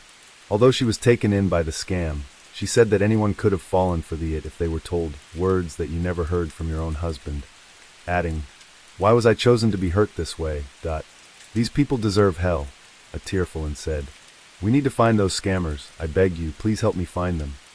When the program aired, Anne hit back at online mockery, explaining in a YouTube interview that TF1 had left out details about her repeated doubts over whether she was talking to the real Brad Pitt. Despite the online backlash and ridicule, some have gone on to support Anne, with one person saying, "I understand the comic effect, but we're talking about a woman in her 50s who got conned by deep fakes and AI, which your parents and grandparents would be incapable to spot. Romance scams can affect anyone, at any age, and thousands of people are conned every year. For many, the advent of AI will seemingly only worsen the situation, with talented artists capable of creating convincing images that appear genuine, coupled with plausible scams, meaning people are at risk of being fooled more easily." French newspaper Libération said, "Life today is paved with cybertraps, and AI progress will only worsen this scenario." Case 7. When serial killer, cannibal, and necrophile Jeffrey Dahmer was arrested for the murders of 16 young men in Wisconsin, and one in Ohio during the late 1980s and early 1990s, he made a confession to the many bizarre and horrific things he did to his victims. The culmination of his crimes would have been the creation of Jeffrey Dahmer's altar, a shrine to those he had murdered. On July 22, 1991, Jeffrey Dahmer, a 31-year-old unemployed Milwaukee chocolate factory worker, was arrested by police after a young black man reported having escaped his Oxford apartment where he had been handcuffed and threatened with rape and murder. When officers went to Dahmer's apartment, they found Polaroid pictures of dismembered bodies. Placed under arrest, Dahmer's apartment was searched and found to contain the remains from the many bodies of young men who had been murdered, dismembered, and portions of their bodies stored in his refrigerator. When this was opened by one policeman, there were the severed heads of 2 men sat on a shelf. In a 57-gallon drum located in the bedroom, 3 bodies were found dissolving in an acid solution, while in a metal stockpot contained the decomposed hands and penis of another victim. Along with the head in the refrigerator, 3 others were stored in the freezer, while another 7 more had been stripped of flesh, painted gray, and kept as trophies. During his interrogations, which began the day after his arrest, he waived his right to have an attorney present and gave detectives a candid confession of the many ghastly and bizarre crimes he had committed since his first murder in 1978. Towards the end of his murder spree, Dahmer was killing at a rate of 1 murder a week. He claimed it was an incessant and never-ending desire to be with someone at whatever cost. Someone good-looking, really nice-looking. It just filled my thoughts all day long. When detectives asked why he kept so many of his victims' skulls, some of which had been painted, others bleached, Dahmer offered up a truly shocking explanation. Dahmer stated he had kept so many of his victims' skulls and other body parts because he was in the process of constructing what he referred to as Jeffrey Dahmer's altar, a private shrine of victims' skulls, which he had intended to display on the black table that was located in his living room, and upon which many of his victims' bodies had been photographed upon. He also admitted to carrying out acts of necrophilia with the bodies, and to consuming portions of some victims. When asked why, Dahmer stated, "I suppose, in an odd way, it made me feel they were even more a permanent part of me." After 2 weeks of confessions, Dahmer was charged with 16 counts of first-degree murder. While he was incarcerated awaiting trial, detectives conducted further interviews with Dahmer about his crimes and the strange altar he mentioned in his initial confessions. On November 14, 1991, Jeffrey Dahmer provided investigators and his defense attorney Wendy Petrikis with a hand-drawn sketch of how he intended his altar to appear. On a piece of paper from a yellow legal pad, the crudely drawn diagram consisted of a large black table, upon which was arranged the many skulls of his victims. This would have included the 4 severed heads found in his kitchen, which would have been stripped of flesh, alongside the skulls he had already collected, and an additional future victim's skull. Incense sticks were to be placed at each end of the black table, above which Dahmer intended to place a large blue lamp with extending blue globe lights. This display of skulls was to be adorned at each side with the fully articulated and painted skeletons of his victims, Ernest Miller and Oliver Lacey. The entire construction was to be placed before a window covered with a blue, opaque shower curtain, in front of which Dahmer intended to sit in a black plush leather chair. Above it all sat a wall plaque with a drawn image that appeared to represent an animal skull of some type with horns protruding. He saved the entire bodies of these 2 on the end, Petrikis said, noting that Dahmer had a thing for hands. He'd saved the hands a lot of times and obviously the penis. She went on to describe how Dahmer had this lamp that had these globes that went over the top of each one of the skulls that he would have to kind of highlight it. And then he would just sit there in his chair, and it was his own little shrine to himself. According to the drawing, one of the skeletons was shown to be in the bathroom, where Dahmer would be removing the flesh from its bones. Towards the end of his killing spree, Dahmer was close to completing the fantasy of having his own altar. During another interview on November 18, 1991, Dahmer was asked to whom the altar would be dedicated to. He replied, "Myself. It was a place where I could feel at home." He further described his intended altar as a place for meditation, from where he believed he could draw a sense of power, adding, "If this, his arrest, had happened 6 months later, that's what they would have found." Dahmer also said, "I could sit in this black chair surrounded by my best friends, and they could never leave me cause they were physically and emotionally part of me. When I could sit in that chair, I would finally feel powerful." One of the most significant explanations he gave for committing his crimes was his fear of abandonment, the fear that his partners would leave him, something he could not tolerate. The control aspect of his crimes was another fundamental and almost all-consuming fantasy that dictated the very nature of his crimes. With the cannibalism of his victims' bodies, devouring their very being, and the experimentation he carried out to perfect his need for a submissive partner, Jeffrey Dahmer had, by his own admission, dabbled with Satanism. He described how just having the bodies of his victims around him made him feel thoroughly evil. One body, that of Tony Hughes, was kept in the bedroom of his apartment even as he had invited another victim over to pose for nude photographs. One thing his surviving victim, and even the police noticed, was the overpowering smell of death in his apartment. "I have to question whether or not there is an evil force in the world, and whether or not I have been influenced by it. Although I am not sure if there is a God," Dahmer said, "or if there is a devil, I know that as of lately I've been doing a lot of thinking about both." It is unknown to what extent Dahmer explored Satanism, but it was evidently not as extreme as the Night Stalker Richard Ramirez's fascination was with the dark arts. However, Jeffrey Dahmer's altar, his shrine to his victims that would take center stage in his apartment, featuring all of his trophies, his statue of a griffin, the incense that burned in the skulls of his victims, was intended to afford him something more supernatural. Dahmer confessed the desire he would receive special powers and energies to help him socially and financially. During his interrogation, Jeffrey Dahmer told detectives that he needed only one more skull to complete the morbid shrine he had planned to his victims. It is unknown if the completion of Jeffrey Dahmer's altar would have prompted him to cease his murderous spree, or if he would continue past his intended victim count. By the time of his arrest, Dahmer had previously lost his position at the Milwaukee Ambrosia Chocolate Factory on July 19, 1991. With his employment terminated, Dahmer would have been forced to look for other work, or face the prospect of losing his tenancy at the Oxford Apartments, meaning he would have likely had to move back in with his grandmother. This was something that was likely to affect Dahmer's plans for his altar. However, his arrest just 5 days after he was fired from his job meant his murders came to an abrupt end, and any further plans he had to create his private altar of death were to forever remain just a dark fantasy of an evil serial killer. Case 8. On June 29, 1973, teenager Rita Jolly left her West Lynn, Oregon home to take a walk alone during the early evening hours. She never returned to her family, although numerous sightings of Jolly were made in the aftermath of her disappearance, but her whereabouts are unknown. There were several suspects investigated by police, including notorious serial killer Ted Bundy.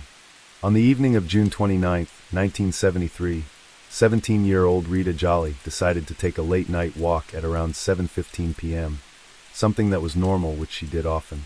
Rita took no money, extra clothing, or personal effects with her when she left her West Lynn home. The last thing she did was smile to her parents before she walked away. When she failed to return home, her parents and siblings grew worried for her safety, and after waiting in hope that she might return later than planned, they started to think something bad might have happened. They reported her missing to Clackamas County law enforcement, who began a search for the teenager, suspecting she might have stayed with friends. The first assumption was that Rita had run away from home. However, her parents assured police that although their daughter had some personal difficulties growing up, she was happy and content at home. She had no reason to run away, her parents insisted.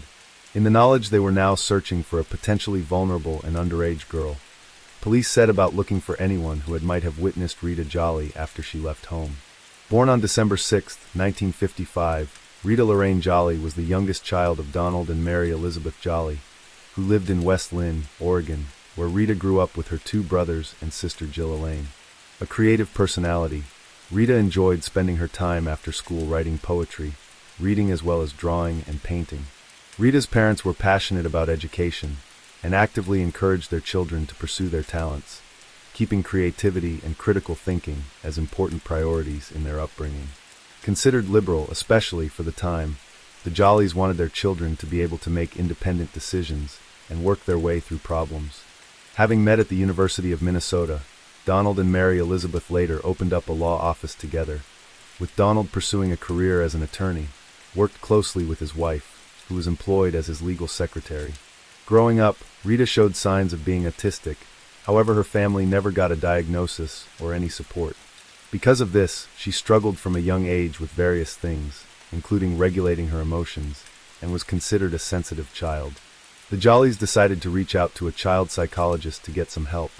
However, she continued to struggle at school, and was often bullied by other kids for being considered different. As a result, she found it difficult to make friends, suffered from peer pressure, and found herself trying to catch up to her classmates in lessons. Despite these setbacks and challenges, Rita showed an interest in nature and animals, and immersed herself in reading, writing poetry, and creating art. Rita Jolly was described as a young Caucasian female, 5 feet 6 inches, 130 pounds, with light brown hair, hazel eyes, and was last seen wearing a brown Pendleton shirt, blue jeans or army fatigue pants, and low-cut blue sneakers with buckskin heels. Her parents told detectives Rita had previously fractured her lower left leg, and the injury didn't heal properly, and as a result, she walked with an uneven gait. Some witnesses did come forward to report last seeing Rita at around 8:30 p.m. to 9:30 p.m. in the Robinwood area, or near Sunset Avenue. Another report said Rita was also seen on a main street of Oregon City, near the Oregon City Arch Bridge, at 9:30 p.m. 2 men reported having tried to pick up a girl who looked like Rita. However, the men did not leave their names, and eventually this was proved not to be Rita Jolly. Police strongly suspected foul play was the reason for Rita's disappearance. After exploring all potential avenues, there were no further leads in the case, despite police investigating 5 alleged possible suspects, none of whom were charged with her abduction. In the years since her murder, a popular suspect was put forward who might have been responsible. After receiving 2 death sentences for the murder of Kimberly Leach and the Chi Omega killings, Ted Bundy had been sent to Florida's death, where he continued to protest his innocence in the crimes for which he had been convicted. However, many in law enforcement suspected Bundy was a serial killer who had claimed many more victims.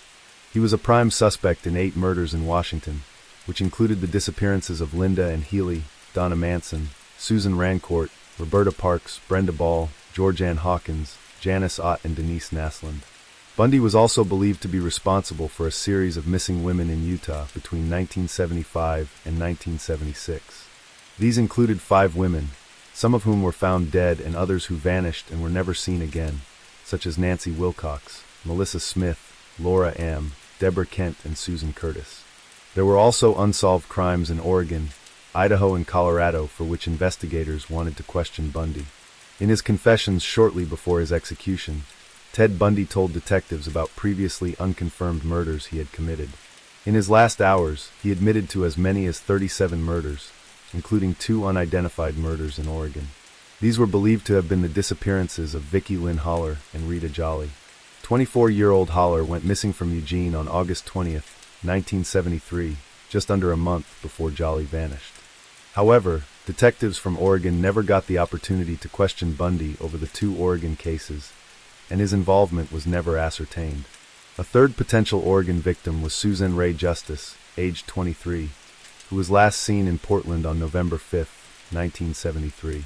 In his interviews with agents from the FBI Behavioral Science Unit, Bundy maintained that he did not begin killing until early 1975. Before that, he stated that he made the progression from a peeping Tom to a stalker to attacking women and then running away, before he finally started to commit home invasions, such as the brutal attack against Karen Sparks, considered to be his first victim, and one of the few to survive.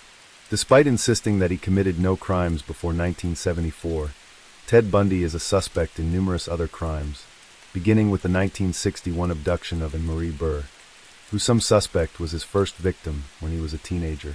Despite the many theories of law enforcement, Bundy's Oregon victims remain unidentified. The Jolly family have received no word on the whereabouts of Rita and never learned what happened to their daughter. Her sister Jill Elaine said, "The truth is that we really don't know what happened to her.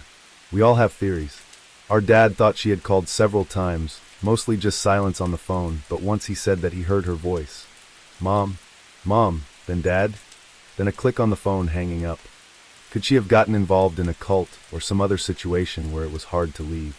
I find myself wondering how folks can help with solving the mystery of what happened to Rita. After 50 years, I don't think it's likely that we will have answers before all of us who knew her are gone from this earth. The advent of DNA gave us so much hope, but the number of unidentified bodies and the expense and difficulty of the tests has been discouraging. It's not a quick fix. Nonetheless, perhaps someday she will be one of the humans who are given their name back. After more than 50 years without answers, the Jilly family still holds some measure of hope that one day they'll learn the truth. Case 9. After running away from home, 14-year-old Brenda Baker was last seen getting into a truck after hitchhiking near Puyallup, Washington in May 1974. Several weeks later, remains found at Miller-Sylvania State Park would be positively identified as those of Baker. Long suspected as a possible victim of serial killer Ted Bundy, it is likely Baker fell prey to another dangerous killer.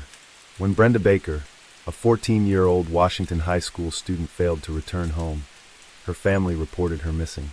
A rebellious teenager, Baker had run away from home in the weeks before her disappearance, when she left her Maple Valley home a second time, on May 25, 1974. As a runaway, Baker was not considered to be in immediate danger. Her father, Benjamin Baker, could do little but wait for his daughter to return home. One friend told police that Brenda mentioned that she was going to thumb a ride to the U.S. Army base at Fort Lewis, Oregon, where she planned to meet a soldier. Police were able to trace her movements from her Seattle suburb home to Puyallup. Friends said they last saw her near Puyallup, where she was hitchhiking. She was described as 5 feet 2 inches, 165 pounds, with brown eyes, brown hair, and wearing brown horn-rimmed glasses, and dressed in a tan, hip-length corduroy jacket, red blouse, red stretch knit pants, brown leather shoes, and white socks. While her family worried for her safety, police received a break in the case.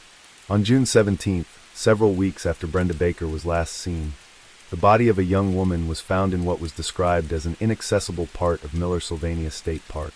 A property owner, Tom Ismay, along with 2 female companions, made the discovery of the partially clothed, decomposed body, which had been reportedly hidden beneath 2 wooden logs. The cause of death could not be immediately determined due to the advanced state of decomposition of the remains. A preliminary autopsy was conducted by Tacoma pathologist Dr. Charles Larson, who, along with 2 assistants, determined the victim's age to be roughly between 28 and 34 years.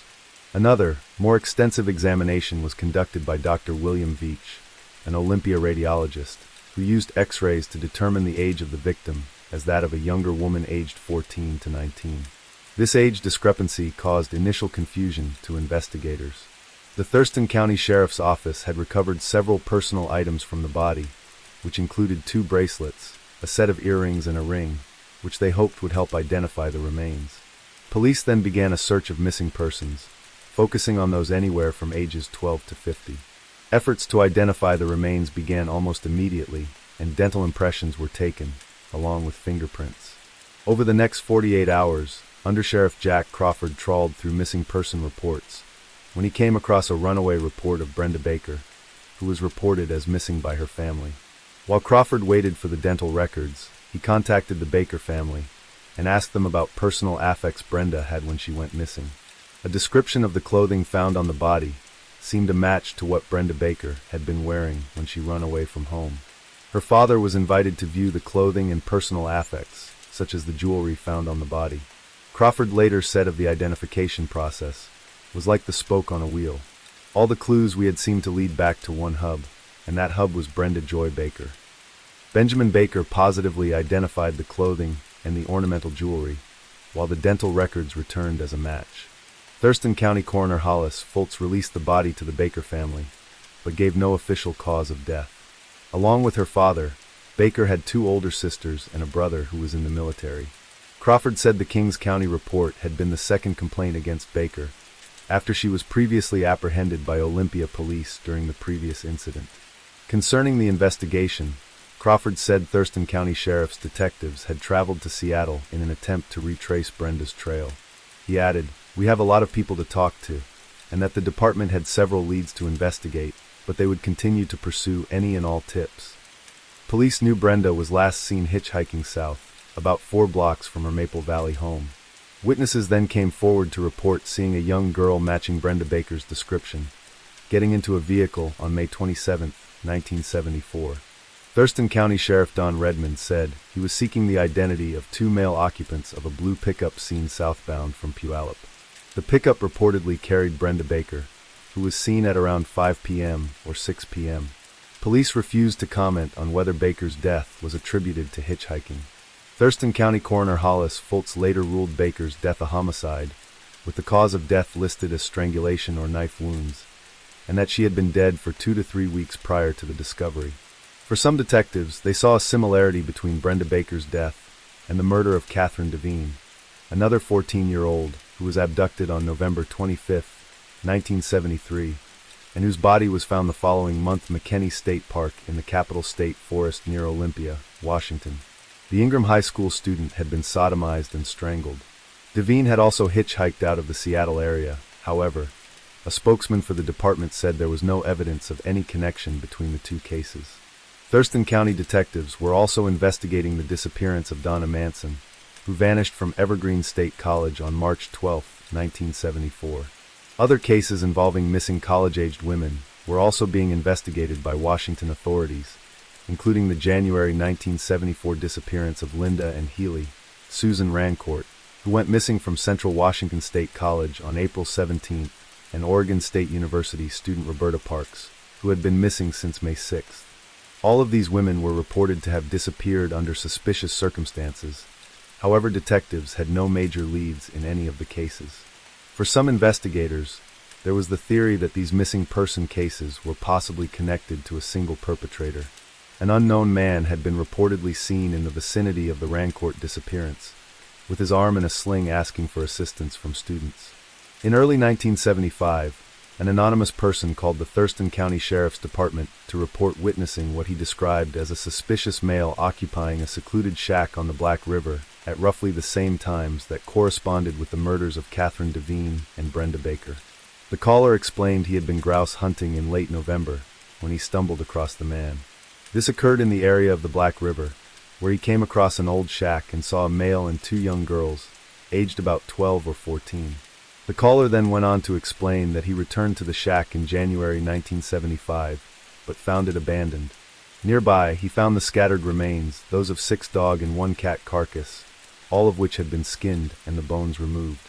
Over the course of 3 weeks, the shack remained vacant, until the caller said he returned and saw someone he thought might be the same individual. The caller and a friend then returned again and reported they were fired upon. The unknown caller told police that the time when the man was at the shack and when the two homicides were discovered were around the same time.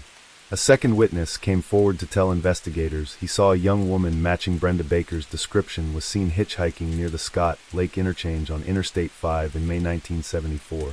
Bill Sullivan told detectives he and his wife stopped at a truck stop at the Scott Lake interchange on either May 10th or 11th. There, they saw a girl who may have been Brenda Baker hitchhiking, and said the girl got into an older model light-colored panel truck that was being driven by a bearded man. Sullivan said the truck came from the direction of Scott Lake. Baker was not reported missing from her Seattle home until May 25, 1974.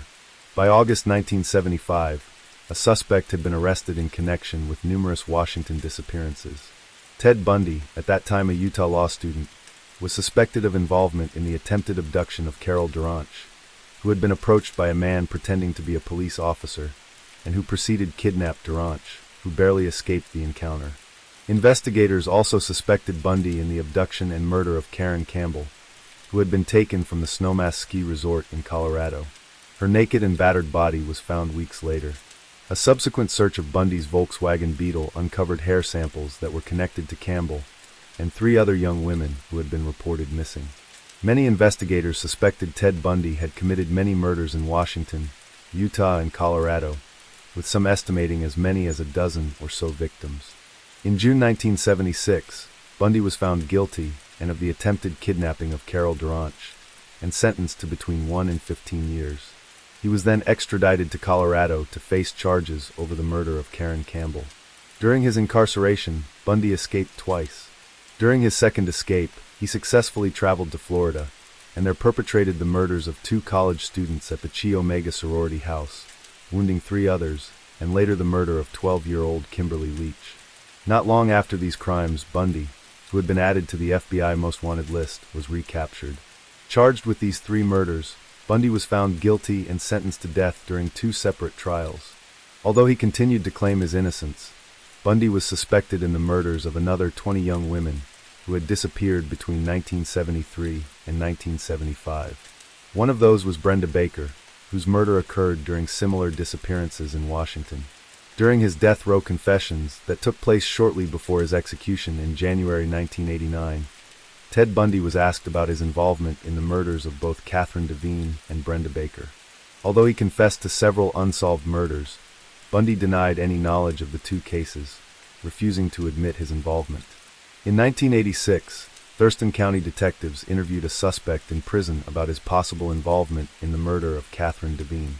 William Cosden, Jr., who was serving a 32-year-old sentence for the 1975 rape of Beverly Pearson, a Thurston County resident, denied having anything to do with Devine's death. Cosden, who was a 26-year-old Vietnam vet at the time of Devine's murder, had resided with his family on Lake Scott.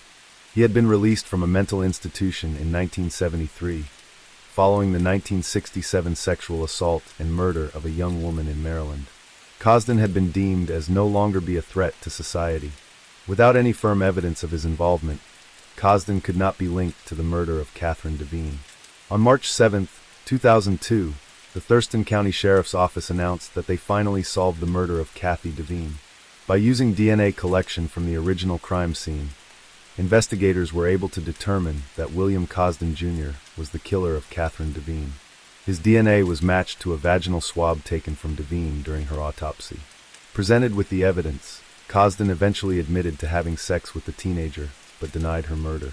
At the time her case was solved, the murder of Catherine Devine was the oldest open murder case in the history of Washington state to have been solved through the use of DNA fingerprinting. For the family of Brenda Baker and the detectives who worked her case, Cosden's conviction for the Devine murder brought renewed hope that her killer would be caught. There were strong suspicions that Cosden had committed both the Devine and Baker murders. However, without evidence linking him to the crime, the case would remain cold. Baker's sister, Charlene, revealed that detectives who worked Brenda's case suspected Cosden was responsible, not Ted Bundy. But for the Baker family, there was little faith her murder would be solved, primarily because investigators had failed to take any DNA samples from the crime scene, and so have nothing to compare to a potential suspect. Although Ted Bundy is often considered a strong suspect in the murder of Brenda Baker, and the fact he had committed similar abductions and murder around the same time, for the family of Baker and Thurston County authorities, the prime suspect in the case is William Cosden Jr., who has himself denied any involvement. The murder of Brenda Baker remains officially unsolved. Case 10. On a summer day in July 1974, when many people visited Lake Sammamish State Park in Washington, two young women went missing after talking to a man with his arm in a sling. One of those women, Janice Ott, was seen accompanying the young man who called himself Ted. She was never seen again. Many years later, it was discovered she had fallen prey to serial killer Ted Bundy. On the morning of July 14, 1974, 23-year-old Janice Ott had spent a few hours washing her clothes at a laundromat and enjoyed a cup of coffee with a friend she met there. After these chores were done, Ott went home to her apartment at 75 Front Street in Issaquah and got ready to go enjoy the sunny weather at the beach. She put on a black bikini, cut-off shorts, and a white blouse tied at her midriff, then scribbled a short note to let her roommate know where she was going. "I'll be at Lake Sammamish soon and myself. See ya," she wrote. Janice then hopped on her 10-speed yellow Tiger bike and made her way to the park.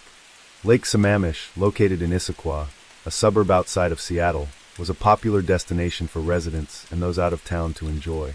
It has several beaches and can get very crowded during the hot summer months. On the day Janice Ott chose to go there, Lake Sammamish was visited by many people who flocked there to enjoy the summer weather. Most were either on the beach, walking their dogs, enjoying picnics, or sailing boats. That same day, an annual summer picnic was being hosted by the Rainier Beer Company, and it was reported there were as many as 40,000 people at Lamb Sam on that warm, summer's day. One of those at the park that day was a young dark-haired man with his arm in a sling, who was seen talking to many different women and girls.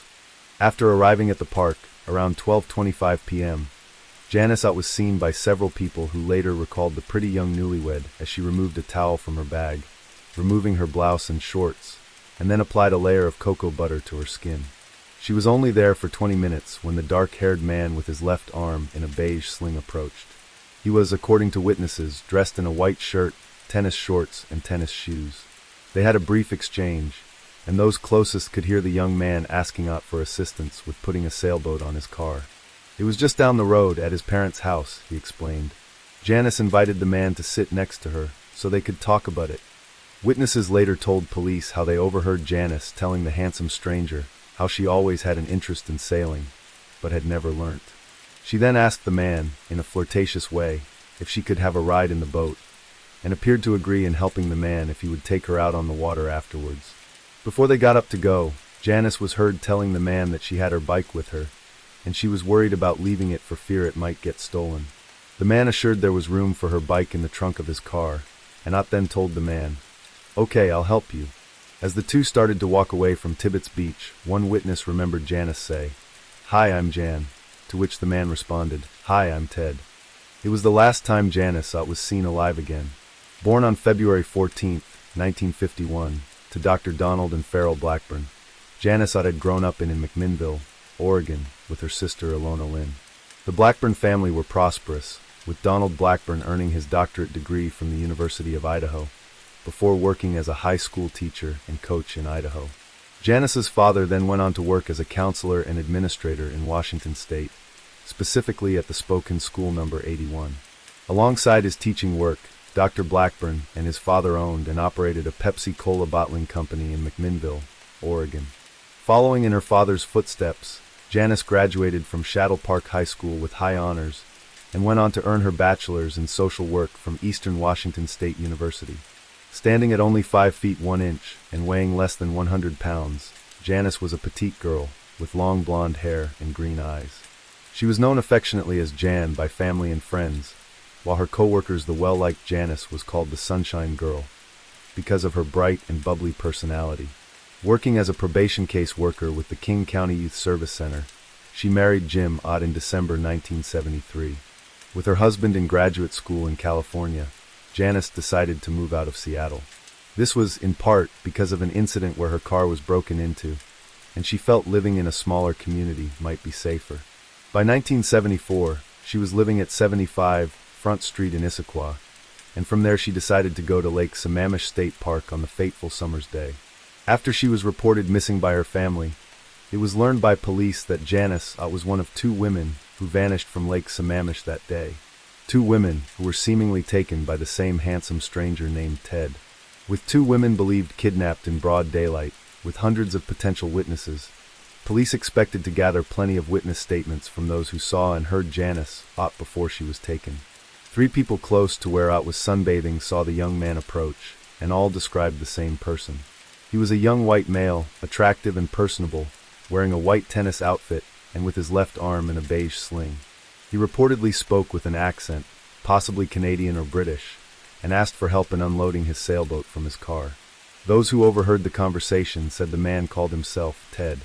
From these witness statements, police put together a composite sketch of the suspected kidnapper, while detectives gathered as much information about Janice Ott's last moments with the stranger. Teresa Marie Sharp came forward to say how she was in close proximity to Ott, and recounted for investigators what she heard. Sharp went on to give a detailed description about the exchange she observed between the 2 strangers and what exactly was said. She said she suspected the man was feigning his injury, saying she didn't feel his arm was really hurt. I do remember he took his arm out of the sling and moved it around.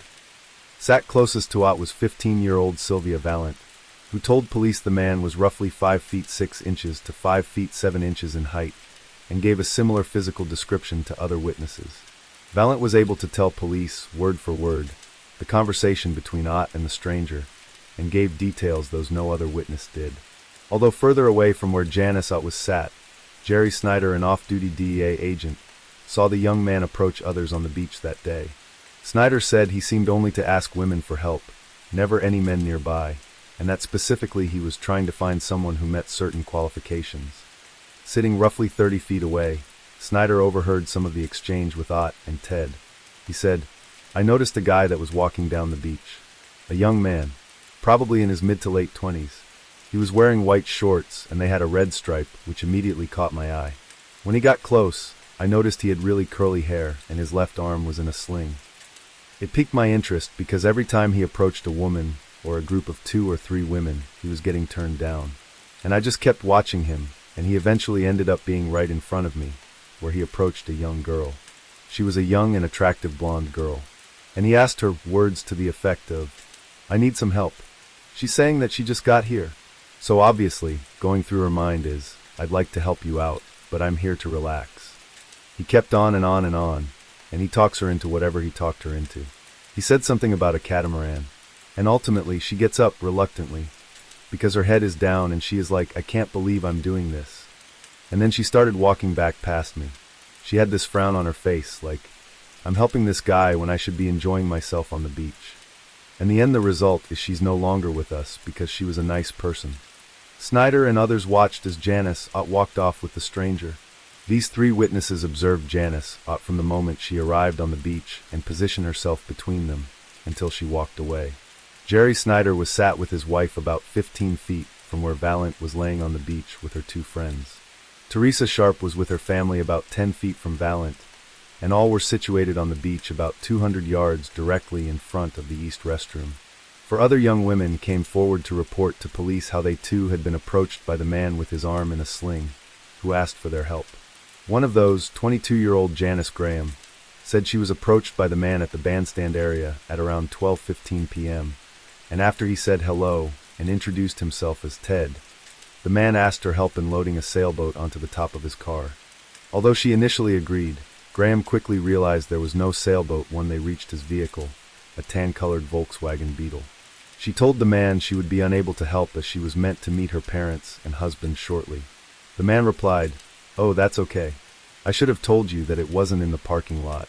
He then walked Janice Graham back to the bandstand area, apologizing one last time before walking away to his right.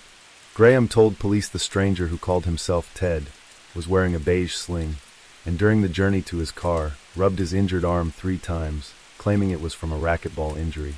Other women reported encounters with the same man hours later. Only Graham accompanied the man to his vehicle, the others declined. Immediately after he parted ways with her, the man came across Janice Ott, who accepted his request for help, and seemingly accepted his excuse that his sailboat was elsewhere, causing her to accompany him away from Issaquah. Some 4 hours after Janice Ott went missing, another young woman, 19-year-old Denise Naslund, also disappeared. With the description of the suspect, police printed the composite sketch in regional newspapers and broadcast the incident on local television. Tips soon started to come in from the public. One name cropped up on as many as 4 different reports, that of Ted Bundy. At the time, Bundy was a law student with no criminal record. Those who reported him, namely his own girlfriend at the time, Elizabeth Klopfer, a former co-worker in Rule, a fellow co-worker at his current employment at the DS office, and a University of Washington psychology professor, all said Bundy looked like the sketch. Similarly, Bundy owned a Volkswagen Beetle, the vehicle the suspect was reported to own, and which was observed by Janice Graham. However, as detectives were receiving as many as 200 tips per day, they decided to rule out Bundy, a clean-cut law student, as a possible kidnapping and murder suspect. The disappearances of Janice Ott and Denise Naslund were among 8 cases of missing women in Washington state, starting in January 1974. The other women, Linda and Healy, Donna Manson, Susan Rancourt, Roberta Parks, Brenda Ball, and Georgianne Hawkins, were all college-aged women, pretty, and with their hair parted in the middle. These similarities between the missing young women were not lost on some investigators. Many detectives suspected the same perpetrator might be responsible for most, if not all, of the disappearances. But with few leads and hundreds, even thousands of tips to follow up on, detectives hoped some, if not all, of the missing women would reappear alive and well. These hopes were dashed on September 6th, when a pair of grouse hunters stumbled across the skeletal remains scattered amongst a grassy patch in a wooded area near Issaquah, roughly 17 miles east of Seattle and 2 miles from Lake Sammamish. The area was immediately sealed off, and King County Police conducted a 3-day search of the area. Searchers came across 2 skulls, as well as some other bones, teeth, and tufts of reddish blonde and dark brown hair. The remains, which were by that time fully decomposed, had been dispersed throughout the forest by critters. There were no clothing or other personal affects with the remains to indicate the identity. Samples were taken and tested against the missing women, which were soon identified as those of Janice Ott and Denise Naslund. Detectives believed that both women had been left naked at the site by their killer, which would account for the lack of clothing. 6 months later, more remains found on Taylor Mountain. These were believed to be those of Healy, Rancourt, Parks, and Ball. Other bones found later at the same site as the discovery of Ott and Naslund's remains would eventually be identified as those of Hawkins. Under the most distressing of circumstances, the missing women had finally been found. Almost a year after the remains of Janice Ott, Denise Naslund and Georgianne Hawkins were discovered in Issaquah. A young man was arrested driving his Volkswagen Beetle through a Utah suburb. Ted Bundy, the same man whose name had been given to police by 4 people, one being his own girlfriend, had been caught driving suspiciously. During his arrest, Bundy's car was searched by officers, who found a variety of items they thought were burglary tools. These included gloves, a screwdriver, a flashlight, and an ASCII mask. However, they also found inside the black duffel bag rope, strips of cloth, wire, large green plastic bags, and a pair of handcuffs. After his arrest, Bundy was identified by Carol Duranch as the man responsible for her attempted abduction in November 1974. While police built a case against Bundy, he was released on bail and then sold his Volkswagen Bug to a teenaged boy. It was soon seized by police, who conducted a thorough forensic search of the vehicle. Inside they found evidence that tied Ted Bundy to other cases of missing women in both Washington and Utah. Hair samples were collected that matched 4 different missing women, one of which was Karen Campbell, who vanished from Snowmass in Colorado in January 1975 and was later found bludgeoned to death a month later. In June 1976, Bundy was found guilty of the attempted kidnapping of Carol Duranch and sentenced to between 1 and 15 years. Investigators now began to gather evidence that linked Ted Bundy to as many as 8 disappearances in Washington and another 5 in Utah. Through solid detective work, Bundy was placed in the area where the 2 women vanished. Investigators were aware that Bundy had been in the area the weekend before the Lake Sammamish disappearances, that were eventually able to place him in Issaquah at the time of Janice Ott's kidnapping, by matching up his credit card receipts to where he filled up at a local gas station located at the northwest corner of the intersection of Front Street and Sunset Way. It was speculated that before the abductions, Ted Bundy visited the Issaquah Press, where he purchased a newspaper. After his arrest and conviction, the bookkeeper insisted it was to Bundy she had sold a copy of the newspaper. The Issaquah Press was located only 2 doors down from where Janice Ott was living at the time. On July 7th, Ted Bundy told his girlfriend he had been invited to a water skiing party at Lake Sammamish State Park. This was false, however, as Bundy was seen at Lake Sammamish by several people who knew him from Republican Party functions. He was reportedly seen walking along the beach alone. When these acquaintances saw him, they asked what he was doing. Bundy replied that he was just walking around. When they invited him skiing, he declined, saying he had no shorts. 4 days later, Bundy called in sick to work at the DS office, telling his supervisor Neil Miller that he had a cold. On the morning of Sunday, July 14, 1974, Bundy unexpectedly arrived at his girlfriend Liz Cloper's house and asked what his plans were for that day. She recalled he seemed particularly interested in where she was going. She told him about a small park she intended on going and hoped he would join her there, but he never did. This was the same day Janice Ott went missing from Lake Sammamish. Instead, Ted Bundy made his way to Lake Sammamish, where thousands of other people were already arriving. He turned up wearing a white tennis outfit and with his arm placed inside a beige sling. After parking his Volkswagen in the parking lot, he made his way to the crowded beach. It was then that he came upon Janice Ott, as she lay in her black bikini soaking up the sun on Lake Sammamish's Tibbetts Beach. By the time he returned to work at the DS office on July 22nd, the composite sketch of the Lake Sammamish suspect, who called himself Ted, had been released by the Seattle Times. Bundy would take a great amount of banter from the other workers at the office, who all commented how much the composite of Ted resembled Bundy. They joked, "Gee Ted, you sure look a lot like that guy, and you own a Volkswagen." One of those DES employees reported Bundy to police as a potential suspect in the Lake Sammamish disappearances, while his girlfriend Liz was growing increasingly worried about what her boyfriend might be capable of. While police in Washington and Utah sought Bundy for questioning, other jurisdictions such as Oregon and Idaho also wanted to talk to him about missing person cases in their states. By the time of his conviction in Florida, Bundy was a suspect in the disappearance or deaths of as many as 36 women and young girls. During his imprisonment, Bundy planned an escape that lasts several days. After his recapture, he made a further successful attempt that saw him make his way to Florida, where he committed more murders. During his attack on the Chi Omega sorority house, Bundy killed 2 women and injured another 2, while a third was attacked several houses away. In February 1978, he was captured after committing his last murder, that of 12-year-old Kimberly Leach. For these crimes, Bundy would be sentenced to death twice during 2 separate trials. With Ted Bundy on death row, he became the focus of interviewers and behavioral experts who wished to understand the psychology and pathology behind his crimes. Not long after he was incarcerated, Bundy agreed to a series of interviews to discuss the murders, for which he continued to deny involvement. While on death row in March 1980, Ted Bundy, suspected by many law enforcement investigators of being a serial killer, agreed a series of interviews conducted by journalists Stephen Michaud and Hugh Ainsworth. As part of the interview process, Bundy agreed to talk about the crimes in the third-person perspective.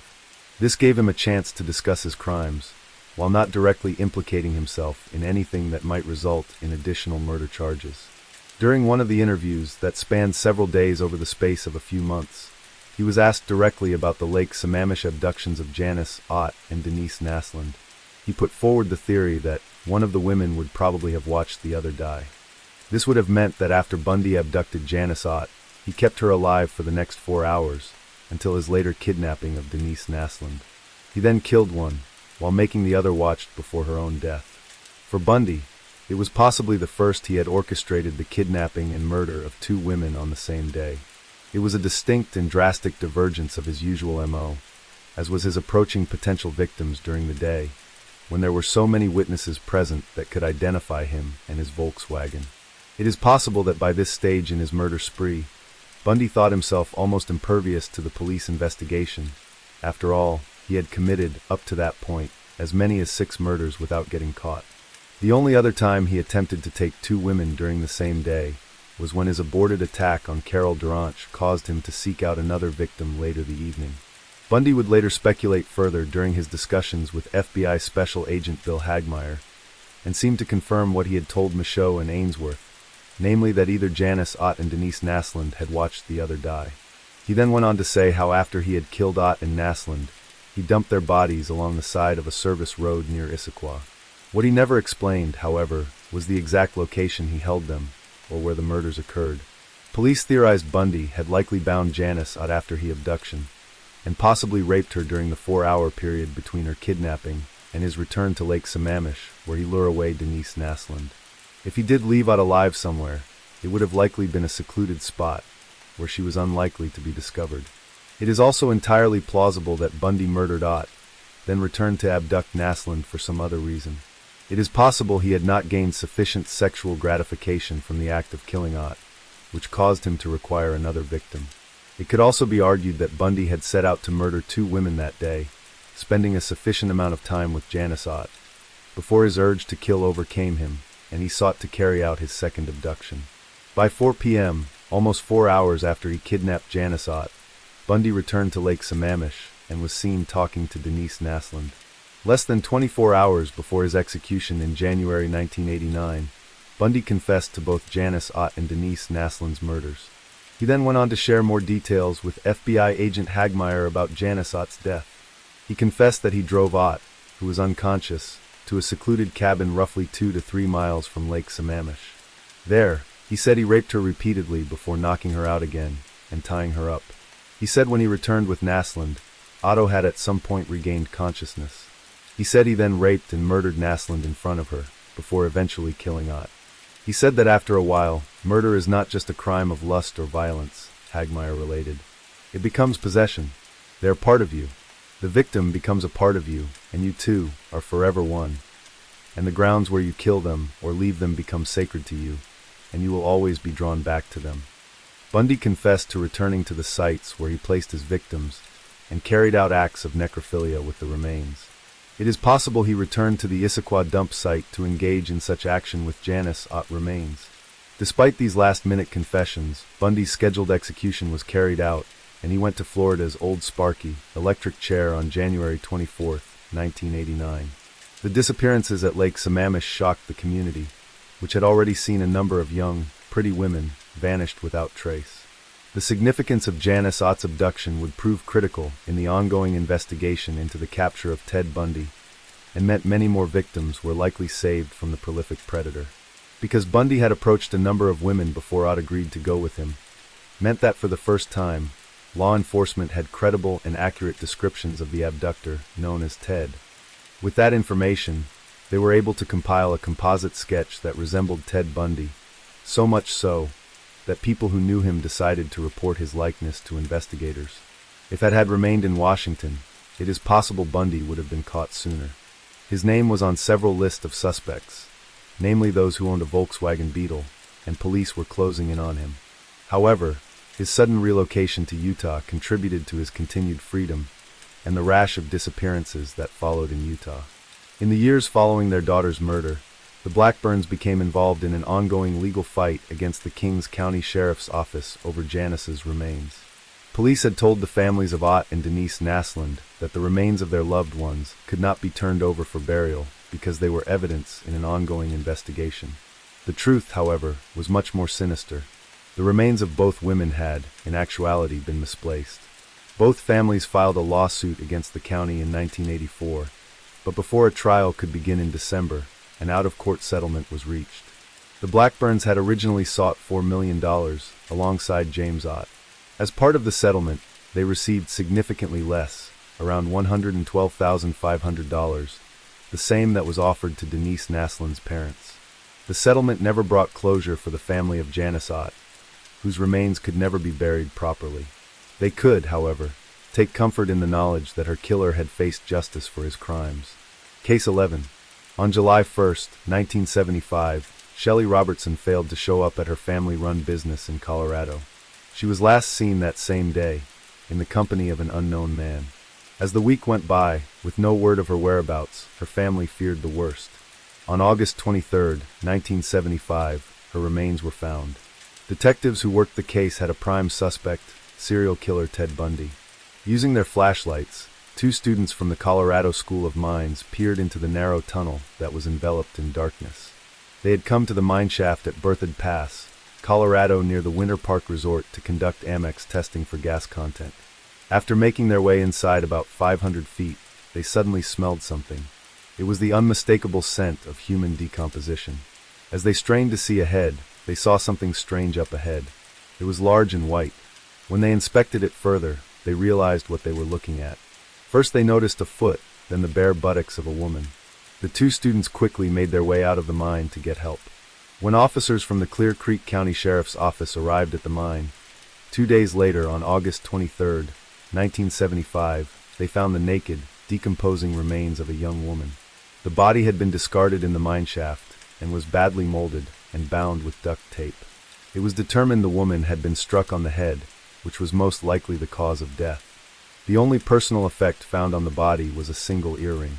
There was little evidence at the scene, except for 2 torn pieces of furnace tape, one of which was on the body and the other discarded nearby, along with a discarded beer can and a plastic wrapper from a package of ham.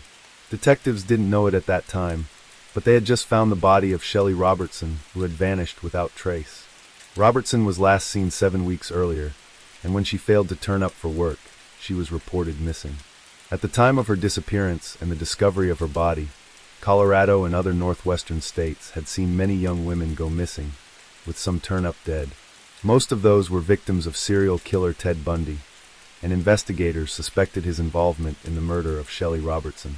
Born on July 24, 1951, in Arvada, Colorado, Shelley K. Robertson was one of 4 children to Elmer and Roberta Robertson, who had 3 young sons, Mark, Gary, and Rick. At some point during their childhood, the Robertsons divorced and Elmer remarried. As the owner of Silver State Printers, Elmer ran a family business, with both Shelley and her brother Gary helping out, where she worked as a bookkeeper and binder. After her graduation from Arvada High School in 1969, Shelley spent a year in Biloxi, Mississippi, on a missionary trip run through the United Church of Christ. An active member of the Church of Christ, she was encouraged by her mother to travel and experience the world. Roberta often told her daughter that you can always come back to your hometown.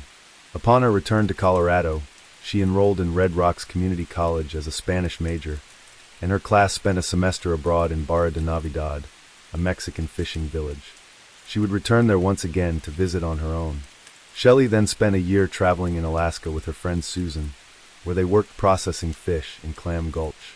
By 1975, Shelley was living with her boyfriend Ron, and together they had an apartment in Denver, Colorado. As July approached, Ron had made plans to go to California, something that upset Shelley. On June 28th, Shelley had reportedly gotten into a fight with Ron, which caused her to get out of his red Carmen Gia and thumb a ride home. Hitchhiking was something Shelley Robertson did often, and thought nothing of catching a ride if she needed to get somewhere. Because it was something she did frequently, neither her boyfriend or friends thought it strange, despite the dangers involved. She was last seen a day later, when friends saw her near a local watering hole called Tony's Bar, located in Golden, Colorado. She reported as wearing bell-bottom jeans, a t-shirt with the name of a rock band on the front, and hiking boots. However, this was not the last time Shelley Robertson was seen. Another sighting of her was reported, this time at 34th and Sheridan Streets in Denver, where she was seen hitchhiking to work. When she failed to show up for work at her father's printing press in Golden, she was reported as missing. The last confirmed sighting of her alive occurred that same day, when she was believed to have been seen by a policeman who noticed her at a service station. She was in the company of a stranger who was described as a bushy-haired bearded man who was driving a beat-up old red Chevrolet pickup truck from around 1952 to 57. Unconfirmed reports allege that Shelley made a phone call later that night. After that, nothing more was heard from her. Shelley Robertson was described as 5 feet 8 inches tall, slim build, with hazel eyes and long brown hair parted in the middle. Police began a search, but with little clues pointing to her whereabouts, they made little progress. It would be 7 weeks before anyone would discover what happened to Shelley Robertson. Not until her naked body was found discarded inside an abandoned mine shaft at Berthoud Pass. And even then, police faced the difficult task of trying to determine how she came to end up there, and who was responsible for her murder. When her body was identified, Clear Creek County Sheriff Gene Kiefer spoke to the press about the discovery. Kiefer said it was determined that Shelley had been dead for about 60 days when she was found by amateur spelunkers. During the autopsy, the coroner said bruising about her head were consistent with being beaten, but could not determine if it was the cause of death. During the course of the investigation, police looked at numerous suspects, including several serial killers. Otis Toole was looked into, but soon ruled out after it was learned he was in Jacksonville, Florida at the time, where he was drifting and carrying out a series of murders that would see him captured and imprisoned. Another suspect was convicted double murderer and suspected serial killer Warren Forrest, who was quickly ruled out because he was incarcerated in 1974 for the murder of 20-year-old Krista K. Blake, a hitchhiker who disappeared from Vancouver on July 11, 1974, and whose body was found on July 16, 1976, in Tukes Mountain, Portland. Detectives also looked into Jake Tepler, a graduate of Tufts University and a resident of the nearby Snowmass Village, who was a former employee of a condominium complex, described as a nomad who wandered the area, going from one job to another and never keeping one for long. A former coworker reported that Tepler was very sick, the kind of person who would go in the corner and jack off. Police soon ruled out Tepler, who had no criminal record. Others ruled out of the investigation included a man in Shelley's transactional analysis group that claimed, oddly enough, that he was alive during the Civil War, a quiet friend of hers that, coincidentally, drove a Volkswagen Beetle, and a man described as a chronic sex offender that lived nearby. However, one person in particular has persisted as the most likely killer of Shelley Robertson. Just 6 weeks after Shelley Robertson was last seen, a patrolman in Utah arrested the driver of a suspicious vehicle in Granger, a Salt Lake City suburb. The man, Ted Bundy, was a student at the law school at the University of Utah and claimed he was lost in the residential area after attending a drive-in movie theater. Because Bundy had driven away from the officer at high speed and without his headlights on, his car, a Volkswagen Beetle, was searched. The police found the front passenger seat had been removed and placed on the rear seats, while a search of the trunk uncovered a variety of items that caused the officers some alarm. Inside a black duffel bag, they found a flashlight, crowbar, ski mask, a pair of gloves, a pantyhose mask, rope, a pair of handcuffs, wire, a screwdriver, an ice pick, strips of cloth, and large green plastic bags. He was immediately placed under arrest on suspicion of carrying burglary tools. His car had already been suspected of involvement in an earlier case of attempted kidnapping against a young woman named Carol Duranch. In a search of his Utah apartment, detectives found a guide to Colorado ski resorts with a checkmark by the Wildwood Inn, from where Karen Campbell had disappeared on January 12, 1975, and was later found dead, as well as a brochure that advertised the Viewmont High School play in Bountiful, from where Debbie Kent had disappeared November 8, 1974. Without any solid evidence of his involvement in these crimes, Ted Bundy was released but placed under surveillance. His girlfriend, Liz Klopfer, was questioned by detectives and gave them testimony of unusual behavior exhibited by Bundy that she could not explain. She suspected his involvement in a series of missing women in Washington in 1974.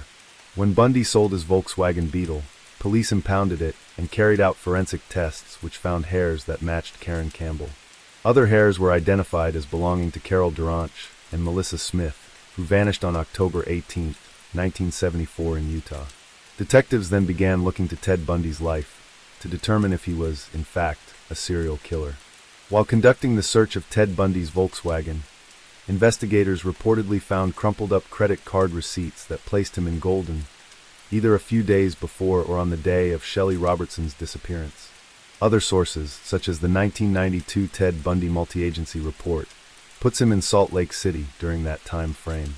With no evidence of Bundy's involvement in Shelley Robertson's abduction, he was not immediately questioned by detectives investigating her murder. Bundy was put on trial for the kidnapping of Carol Duranch and was found guilty and sentenced to between 1 and 15 years. Afterwards, he faced the prospect of charges for the murder of Karen Campbell in Colorado. During his imprisonment in Utah, as he awaited extradition to Colorado, Cold Creek County Undersheriff Bob Denning traveled to Salt Lake City to interview Bundy about the murder of Shelley Robertson. During the discussion, Bundy reportedly told Denning, "I don't want to talk about that," when asked about her murder. Denning would later go on to say that he is 99% sure that Shelley's killer is Ted Bundy. On June 27, 1975, just a few days before Shelley Robertson was last seen, Bundy abducted and murdered Susan Curtis while she attended a youth conference at Brigham Young University in Salt Lake City. For days after Shelley was last seen on July 4, 1975, another woman went missing. Nancy Baird was abducted from the gas station where she worked in East Layton, Utah, and was never seen or heard from again. While incarcerated in Aspen, Bundy would escape twice from his jail cell. During his second escape, he traveled to Florida, where he committed the murders of Lisa Levy, Margaret Bowman, 2 Chi Omega sorority sisters, and later 12-year-old Kimberly Leach. For these murders, Bundy would be sentenced to death twice in 2 separate trials. During his time of death row, he refused to admit his guilt, claiming he had committed none of the murders for which he had been convicted. Ted Bundy was suspected by police of involvement in as many as 30 murders of young women, one of whom was Shelley Robertson. Shelley was last seen in the company of an unknown male described as a bushy-haired bearded man, who drove a beat-up old red Chevrolet pickup truck. Ted Bundy was known to change his appearance by growing a beard and wore his hair long. It is also known that around this time, he did own an old pickup truck until about November/December 1975.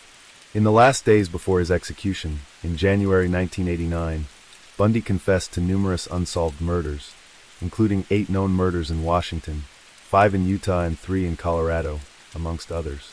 Some sources claim he confessed to the murder of Shelley Robertson shortly before he was put to death.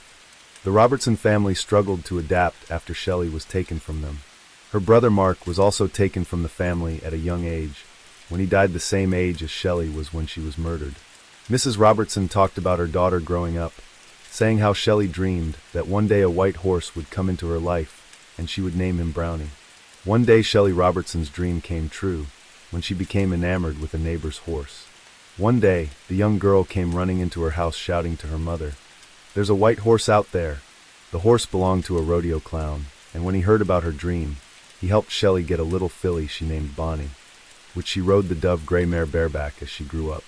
When Ted Bundy was finally executed in January 1989, Roberta Robertson traveled from Colorado to Florida, where she stood in a crowd outside the prison to wait for word of his death. Interviewed by a journalist, she said, "Killing Ted Bundy won't make me feel better, and it won't bring back Shelley. A lot of people seem to want it out of a vengeance, but it gives people a false sense of security, and it's terribly expensive." On March 5, 2013, a Facebook account named Missing Parents appeared, created by 2 siblings, Chiao Hoy Lung and Chiao Hoy Lung, in an attempt to find their missing parents. According to the provided information, the missing father was Chiao Wing Ki, who was last seen wearing a dark blue suit, a long-sleeved shirt, and jeans, carrying a crossbody bag. The mother, Tsuyu Yet-yi, was wearing a light-colored sweater and jeans, also carrying a crossbody bag. Both had been missing since March 2nd, after informing their children that they were going on a trip to the mainland. After several days of being unable to contact their parents, Chiao Hoy Lung grew uneasy and decided to post about their disappearance on social media. In contrast to his brother's concern, Chiao Hoy Lung remained quite calm when discussing their parents' disappearance. He insisted that he had gone with his parents to a tea house, and a few days later, he was the one who escorted them to the train station for their trip, making it unlikely that anything bad had happened. Hoy Lung reassured his brother that their parents were probably just enjoying their trip and didn't want to be disturbed, which was why they had turned off their phones and cut off communication. However, Chiao Hoy Lung still felt that something was wrong, so he decided to report the case to the police. After receiving the missing person report from Chiao Hoy Lung, the police began their investigation and immediately discovered several serious inconsistencies. The first was contradictions in Chiao Hoy Lung's statements. Chiao Hoy Lung claimed he had gone to a tea house with his parents, but security footage from the restaurant showed no signs of them being there at that time. The second was irregularities in the exit records. When police checked the departure records of Chiao Wing Ki and Xu Yu-yi, they found that the couple had never actually left Hong Kong. This completely contradicted Chiao Hoy Lung's claim that his parents had traveled to the mainland. Finally, the police couldn't ignore Chiao Hoy Lung's unusual behavior during the interrogation. When summoned to clarify the contradictions in his statements, Chiao Hoy Lung firmly insisted that the information he provided was true. However, his behavior throughout the interrogation was highly suspicious. His hands trembled, his eyes darted around, and he drank an excessive amount of water, as if trying to ease his anxiety. Based on these anomalies, The police immediately realized that Chiao Hoy Lung was deliberately hiding something most likely. He knew exactly where his parents were. At first, Chiao Hoy Lung continuously denied all accusations, insisting that his parents were simply away on a trip. He stubbornly stuck to his story, even appearing confused and blaming the situation. However, after several intense interrogations and immense pressure from investigators, Chiao Hoy Lung eventually broke down under psychological stress and made a shocking confession. The Chiao couple was dead, and he was the one who had murdered his own parents. But that wasn't even the most horrifying part. Killing them was just the first step in a much more sinister plan that Hoy Lung had been preparing for a long time. On March 15, 2013, when police raided Chiao Hoy Lung's apartment, they couldn't believe what they saw. The darkened room had become the scene of a gruesome crime, more horrifying than anything from a horror movie. On the floor, a box contained dismembered body parts, all covered in a thick layer of white salt, as if they were being preserved. In the corner of the room stood two large refrigerators, and when officers opened them, they were horrified as two frozen, stiff heads tumbled out. Inside the fridge, human organs were neatly arranged. In fact, at first glance, one might mistake them for pieces of processed animal meat. The most terrifying discovery was the neatly packed bags of minced meat that looked just like barbecue pork, except the meat inside wasn't pork, it was human flesh. The police were further horrified when they found human tissue remains inside the microwave and rice cooker. What exactly had Hoy Lung done to his parents? Investigators quickly found the answer when they discovered a small notebook hidden under Chiao Hoy Lung's bed. Inside, they found a meticulously detailed plan written by Chiao Hoy Lung, outlining every step of how he murdered his parents, along with a step-by-step recipe for making the horrifying barbecue pork lunchboxes. Not only had he killed his parents, but he had also turned their bodies into food, an act so depraved that only the most deranged individuals could commit it. The police immediately arrested Chiao Hoy Lung, determined to bring this monstrous criminal to justice. When the first reports of the case surfaced, it wasn't the victim's relatives, or even the killer's own family, who were the most shocked. Friends and acquaintances had long feared Hoy Lung, believing him to be extremely dangerous due to his unpredictable personality and depression. They had always suspected he would commit a crime sooner or later, but no one could have imagined he would commit such a brutal act against his own parents. However, those most horrified were the general public, who learned about the case through the media. When the gruesome details were revealed, people were not only outraged, but also felt nauseous whenever they saw barbecue pork. Taking the lives of those who gave birth to him was already appalling, yet this young murderer went even further. He desecrated their bodies and turned them into food for himself. Just when people thought this was the peak of his cruelty, another shocking revelation from the killer once again sent shockwaves through the public. It turned out that Chiao Hoy Lung hadn't carried out this plan alone. On the contrary, the crime had been meticulously planned with the strong support of a close friend, Sei Chun Kei, a key figure in the case. Killing his parents, and even turning them into food just because of something his best friend said? Can you believe it? I'm sure that if anyone had a friend who dared to suggest such a thing, they would be beaten to a pulp, let alone manipulated into actually doing it. But ironically, Hoy Lung did the exact opposite of what most people would. A few days before executing his plan to kill his parents, Chiao Hoy Lung met with Sei Chun Kei, his closest friend at the time. Feeling sad and depressed, Chiao Hoy Lung confided in Sei Chun Kei about his extreme decision, saying that he no longer wanted to live. However, Sei Chun Kei's advice was not encouragement, but the ignition of a deadly idea. Sei Chun Kei not only suggested that Chiao Hoy Lung was a victim of life, but also implied that his parents were the true culprits who had pushed him into this tragedy. Sei Chun Kei bluntly stated that if Chiao Hoy Lung wanted to free himself from his suffering, he had to kill his parents.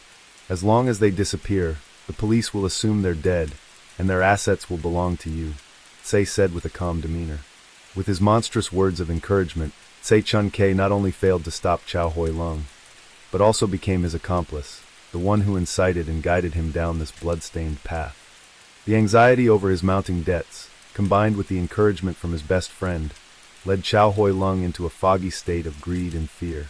Sei Chun Kei's suggestions were like fuel to the fire, prompting Chiao Hoy Lung to start planning his parents' murder without leaving a trace. Over the next 3 months, the two secretly devised a detailed plan to kill Chiao's parents as silently as possible. The two deranged young men purchased knives, a refrigerator, a microwave, and a rice cooker, waiting for the right moment to strike. Before committing the crime, they chose Tse Chun Kei's apartment in Haisheng Building, Tai Kok Sui, as the location.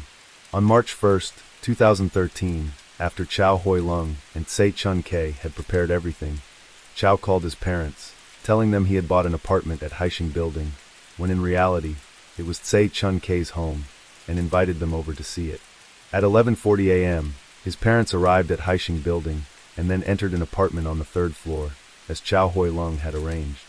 Su Yi stepped inside first, but before she could even look at her son's new home, someone suddenly jumped out from behind the door and slashed her neck with a knife. Before she could even scream, the attacker struck her again in the stomach and back. At that moment, Chiao Hoy Lung's father, Chiao Wing-ki, realized what was happening after witnessing his wife being brutally murdered by Tse Chun Kei. But he never expected that his own son, Chiao Hoy Lung, would suddenly appear before him, wielding a knife, ready to kill him. Chiao Hoy Lung intended to kill his father the same way, but at just 164 centimeters, he lacked the strength to overpower him, leading to a violent struggle. After finishing off Su Yi, Tse Chun Kei quickly joined in to assist Chiao Hoy Lung. With Tse Chun Kei restraining him, Chiao Wing-ki was forced to the ground, before being stabbed in the neck and back. Working together, the two killed Chiao Hoy Lung's parents in less than 20 minutes. However, even after murdering his own parents, Chiao Hoy Lung was not satisfied. He went on to commit an act far more monstrous and revolting. With Tse Chun Kei's assistance, Chiao decided not to leave the bodies intact. Instead, he planned to dismember them and turn them into barbecue pork. The two purchased 3 plastic containers, 7 knives, a hacksaw, and 6 large bags of salt, the perfect tools for their special menu. They used a microwave to heat body parts, soaked them in salt to prevent decomposition, and stored them in the refrigerator. At that point, the fridge was filled with horrifying barbecue pork lunchboxes. The police were utterly shocked by the brutal methods of Chiao Hoy Lung. He had turned his own parents into grotesque dishes. The level of cruelty and depravity displayed by the killer far exceeded anything they had ever encountered in their careers. Truly, they had never faced a case as bizarre and haunting as this, where humanity had been completely erased, replaced by the boundless brutality of a man devoid of conscience. What exactly was the reason or conflict that led 29-year-old Chiao Hoy Lung to such rebellion? When asked by the police why he killed his parents, Chiao Hoy Lung suddenly burst into laughter. You've all been fooled by them. Parents who won't even give their own son money. Can they really be considered good parents? Based on his testimony and evidence provided by those involved, the police began to understand why Chiao Hoy Lung harbored such resentment toward his parents. First, although Chiao Hoy Lung was the youngest son and loved by his family, he had always felt inferior due to his short stature, growing up to be only 1.64 meters tall. His height issue had long been a source of frustration that Chiao Hoy Lung couldn't overcome. He even started blaming his parents, believing that they were responsible for his short stature, which had robbed him of his dignity as a man. As a child, Chiao Hoy Lung lived a luxurious life, with his parents spending a fortune on piano lessons for him. He was quite talented in music and always performed well. However, deep down, Chiao Hoy Lung believed that his parents had made the wrong decision. He thought that if they had enrolled him in sports instead, he might have grown to be 1.8 meters tall. Later, his parents worked hard to send him abroad to study in Australia, hoping he would gain exposure to the wider world. But they never imagined that once out of their supervision, Chiao Hoy Lung would completely lose control, skipping school, becoming addicted to video games, and causing trouble. Furthermore, during his time in Australia, Chiao was repeatedly discriminated against, bullied, and even beaten on multiple occasions. In 2003, Chiao Hoy Lung returned to Hong Kong for good as he was unable to complete his studies in Australia. Over the years, Chiao Hoy Lung worked several jobs, including as a bank employee, an assistant manager, and a real estate consultant, careers generally considered respectable. Unfortunately, Chiao Hoy Lung was inherently lazy, failing to perform well at work, and unable to stick with any job for long. Eventually, he quit working altogether, living off his parents' indulgence, and becoming a full-time freeloader. Because of his deep insecurities about his height, Chiao Hoy Lung, now nearly 30 years old, had no confidence in finding a girlfriend. However, despite his misfortune in love, he still harbored a naive dream of becoming rich. When the stock market boomed a few years before the crime, Chiao Hoy Lung, hoping to get rich overnight, eagerly jumped into trading. Lacking experience and expertise, he soon suffered a major failure. Due to reckless stock speculation, Chiao Hoy Lung lost nearly $13,000. His parents later had to sell their house to pay off his debts. Considering that both Chiao Hoy Ying and Chiao Hoy Lung were already adults and of marriageable age, their parents carefully decided to use the money from selling the house to pay off debts and split the remaining amount between the two brothers, giving each around $50,000. However, despite being scammed, Chiao Hoy Lung remained obsessed with stock trading and continued dreaming of getting rich. By 2013, he had lost more money and was deeply in debt again. He once again turned to his parents, demanding that they help him pay off his debts. He even urged his father to sell more of their properties. Chiao Hoy Lung's incompetence greatly disappointed his parents. They firmly refused and insisted that he go out and find a job to repay his debts. After years of relying on his parents, he had lost the motivation to strive for success, making it difficult for him to step out of his comfort zone. His parents' refusal enraged Chiao Hoy Lung, gradually fueling his resentment toward them. His hatred grew so intense that he even expressed his desire to kill his parents to his own cousin. Chiao Hoy Lung stated that he had thought about traveling and murdering someone. He planned to end his own life before turning 30. However, after meeting someone named AK, Chiao changed his mind and decided he wanted to kill others instead. Chiao no longer wanted to live because he disagreed with his parents, who had placed too many expectations on him, expectations he felt incapable of fulfilling. He also despised his older brother, who often beat him whenever their father scolded him. On August 4, 2014, the court held its first trial session with an initial panel of 7 jurors, which was later reduced to 6 during the first week of testimony. Shortly after, another juror requested to be excused due to psychological distress. Before the jury, Chiao Hoy Lung claimed that his father was an arrogant man who had abandoned him, leaving him with no peace of mind. Meanwhile, his mother always appeared sorrowful because he had contributed nothing to the family. "If they die, I can be reborn," Chiao Hoy Lung stated. On August 13, 2014, Deputy Judge Michael Stewart Moore announced that the trial would restart with a new 9-member jury. The proceedings resumed in February 2015. Throughout the trial, Chiao Hoy Lung's defense attorney argued for a reduced sentence based on mental instability. However, the prosecution emphasized Chiao Hoy Lung's meticulous planning and multiple confessions. On March 9, 2015, Chiao Hoy Lung's defense lawyer, Nicholas Adams, summoned psychiatrist Chung Ka-Fai to testify. Dr. Chung diagnosed Chiao Hoy Lung with bipolar disorder and obsessive-compulsive disorder. Dr. Chung stated that Chiao Hoy Lung had repeatedly contemplated suicide after dropping out of university, being rejected by women, and experiencing unemployment. Louis Sing Hung, a consultant from the Su Lam Psychiatric Center, conducted IQ tests on both Chiao Hoy Lung and Si Chung Koo. Chiao Hoy Lung's IQ was found to be 126 higher than average, whereas Sei's IQ was only 84. For reference, a typical IQ score falls between 85 and 115. Expert Louis Sing Hung argued that since Chiao Hoy Lung had a higher IQ than Sei, he may have manipulated and coerced Sei into committing murder. On March 22, 2015, the trial for Chiao Hoy Lung's parasite case concluded. Chiao Hoy Lung was sentenced to life imprisonment for premeditated murder, while Sei Chung Koo received a 1-year sentence for desecrating a corpse. As a young man with an IQ of 126, a privileged education, and the opportunity to study abroad, Chiao Hoy Lung had a much better starting point than most people. However, due to his short stature and innate laziness, he lost the positive attitude he needed in life, ultimately making the grave mistake of murdering his parents. While Chiao Hoy Lung's psychological imbalance and moral corruption were the primary causes of this tragedy, one could argue that his parents' overindulgence was also a contributing factor. The case of Chiao Hoy Lung was not just a shocking crime. It posed a profound question about human nature and the extreme lengths to which cruelty can extend. Was his coldness and apathy merely a result of extreme circumstances, or was it an inherent trait that anyone could fall into when they lost control? The chilling case of Chiao Hoy Lung, who murdered and cooked his own parents, became an inspiration for several films and TV productions.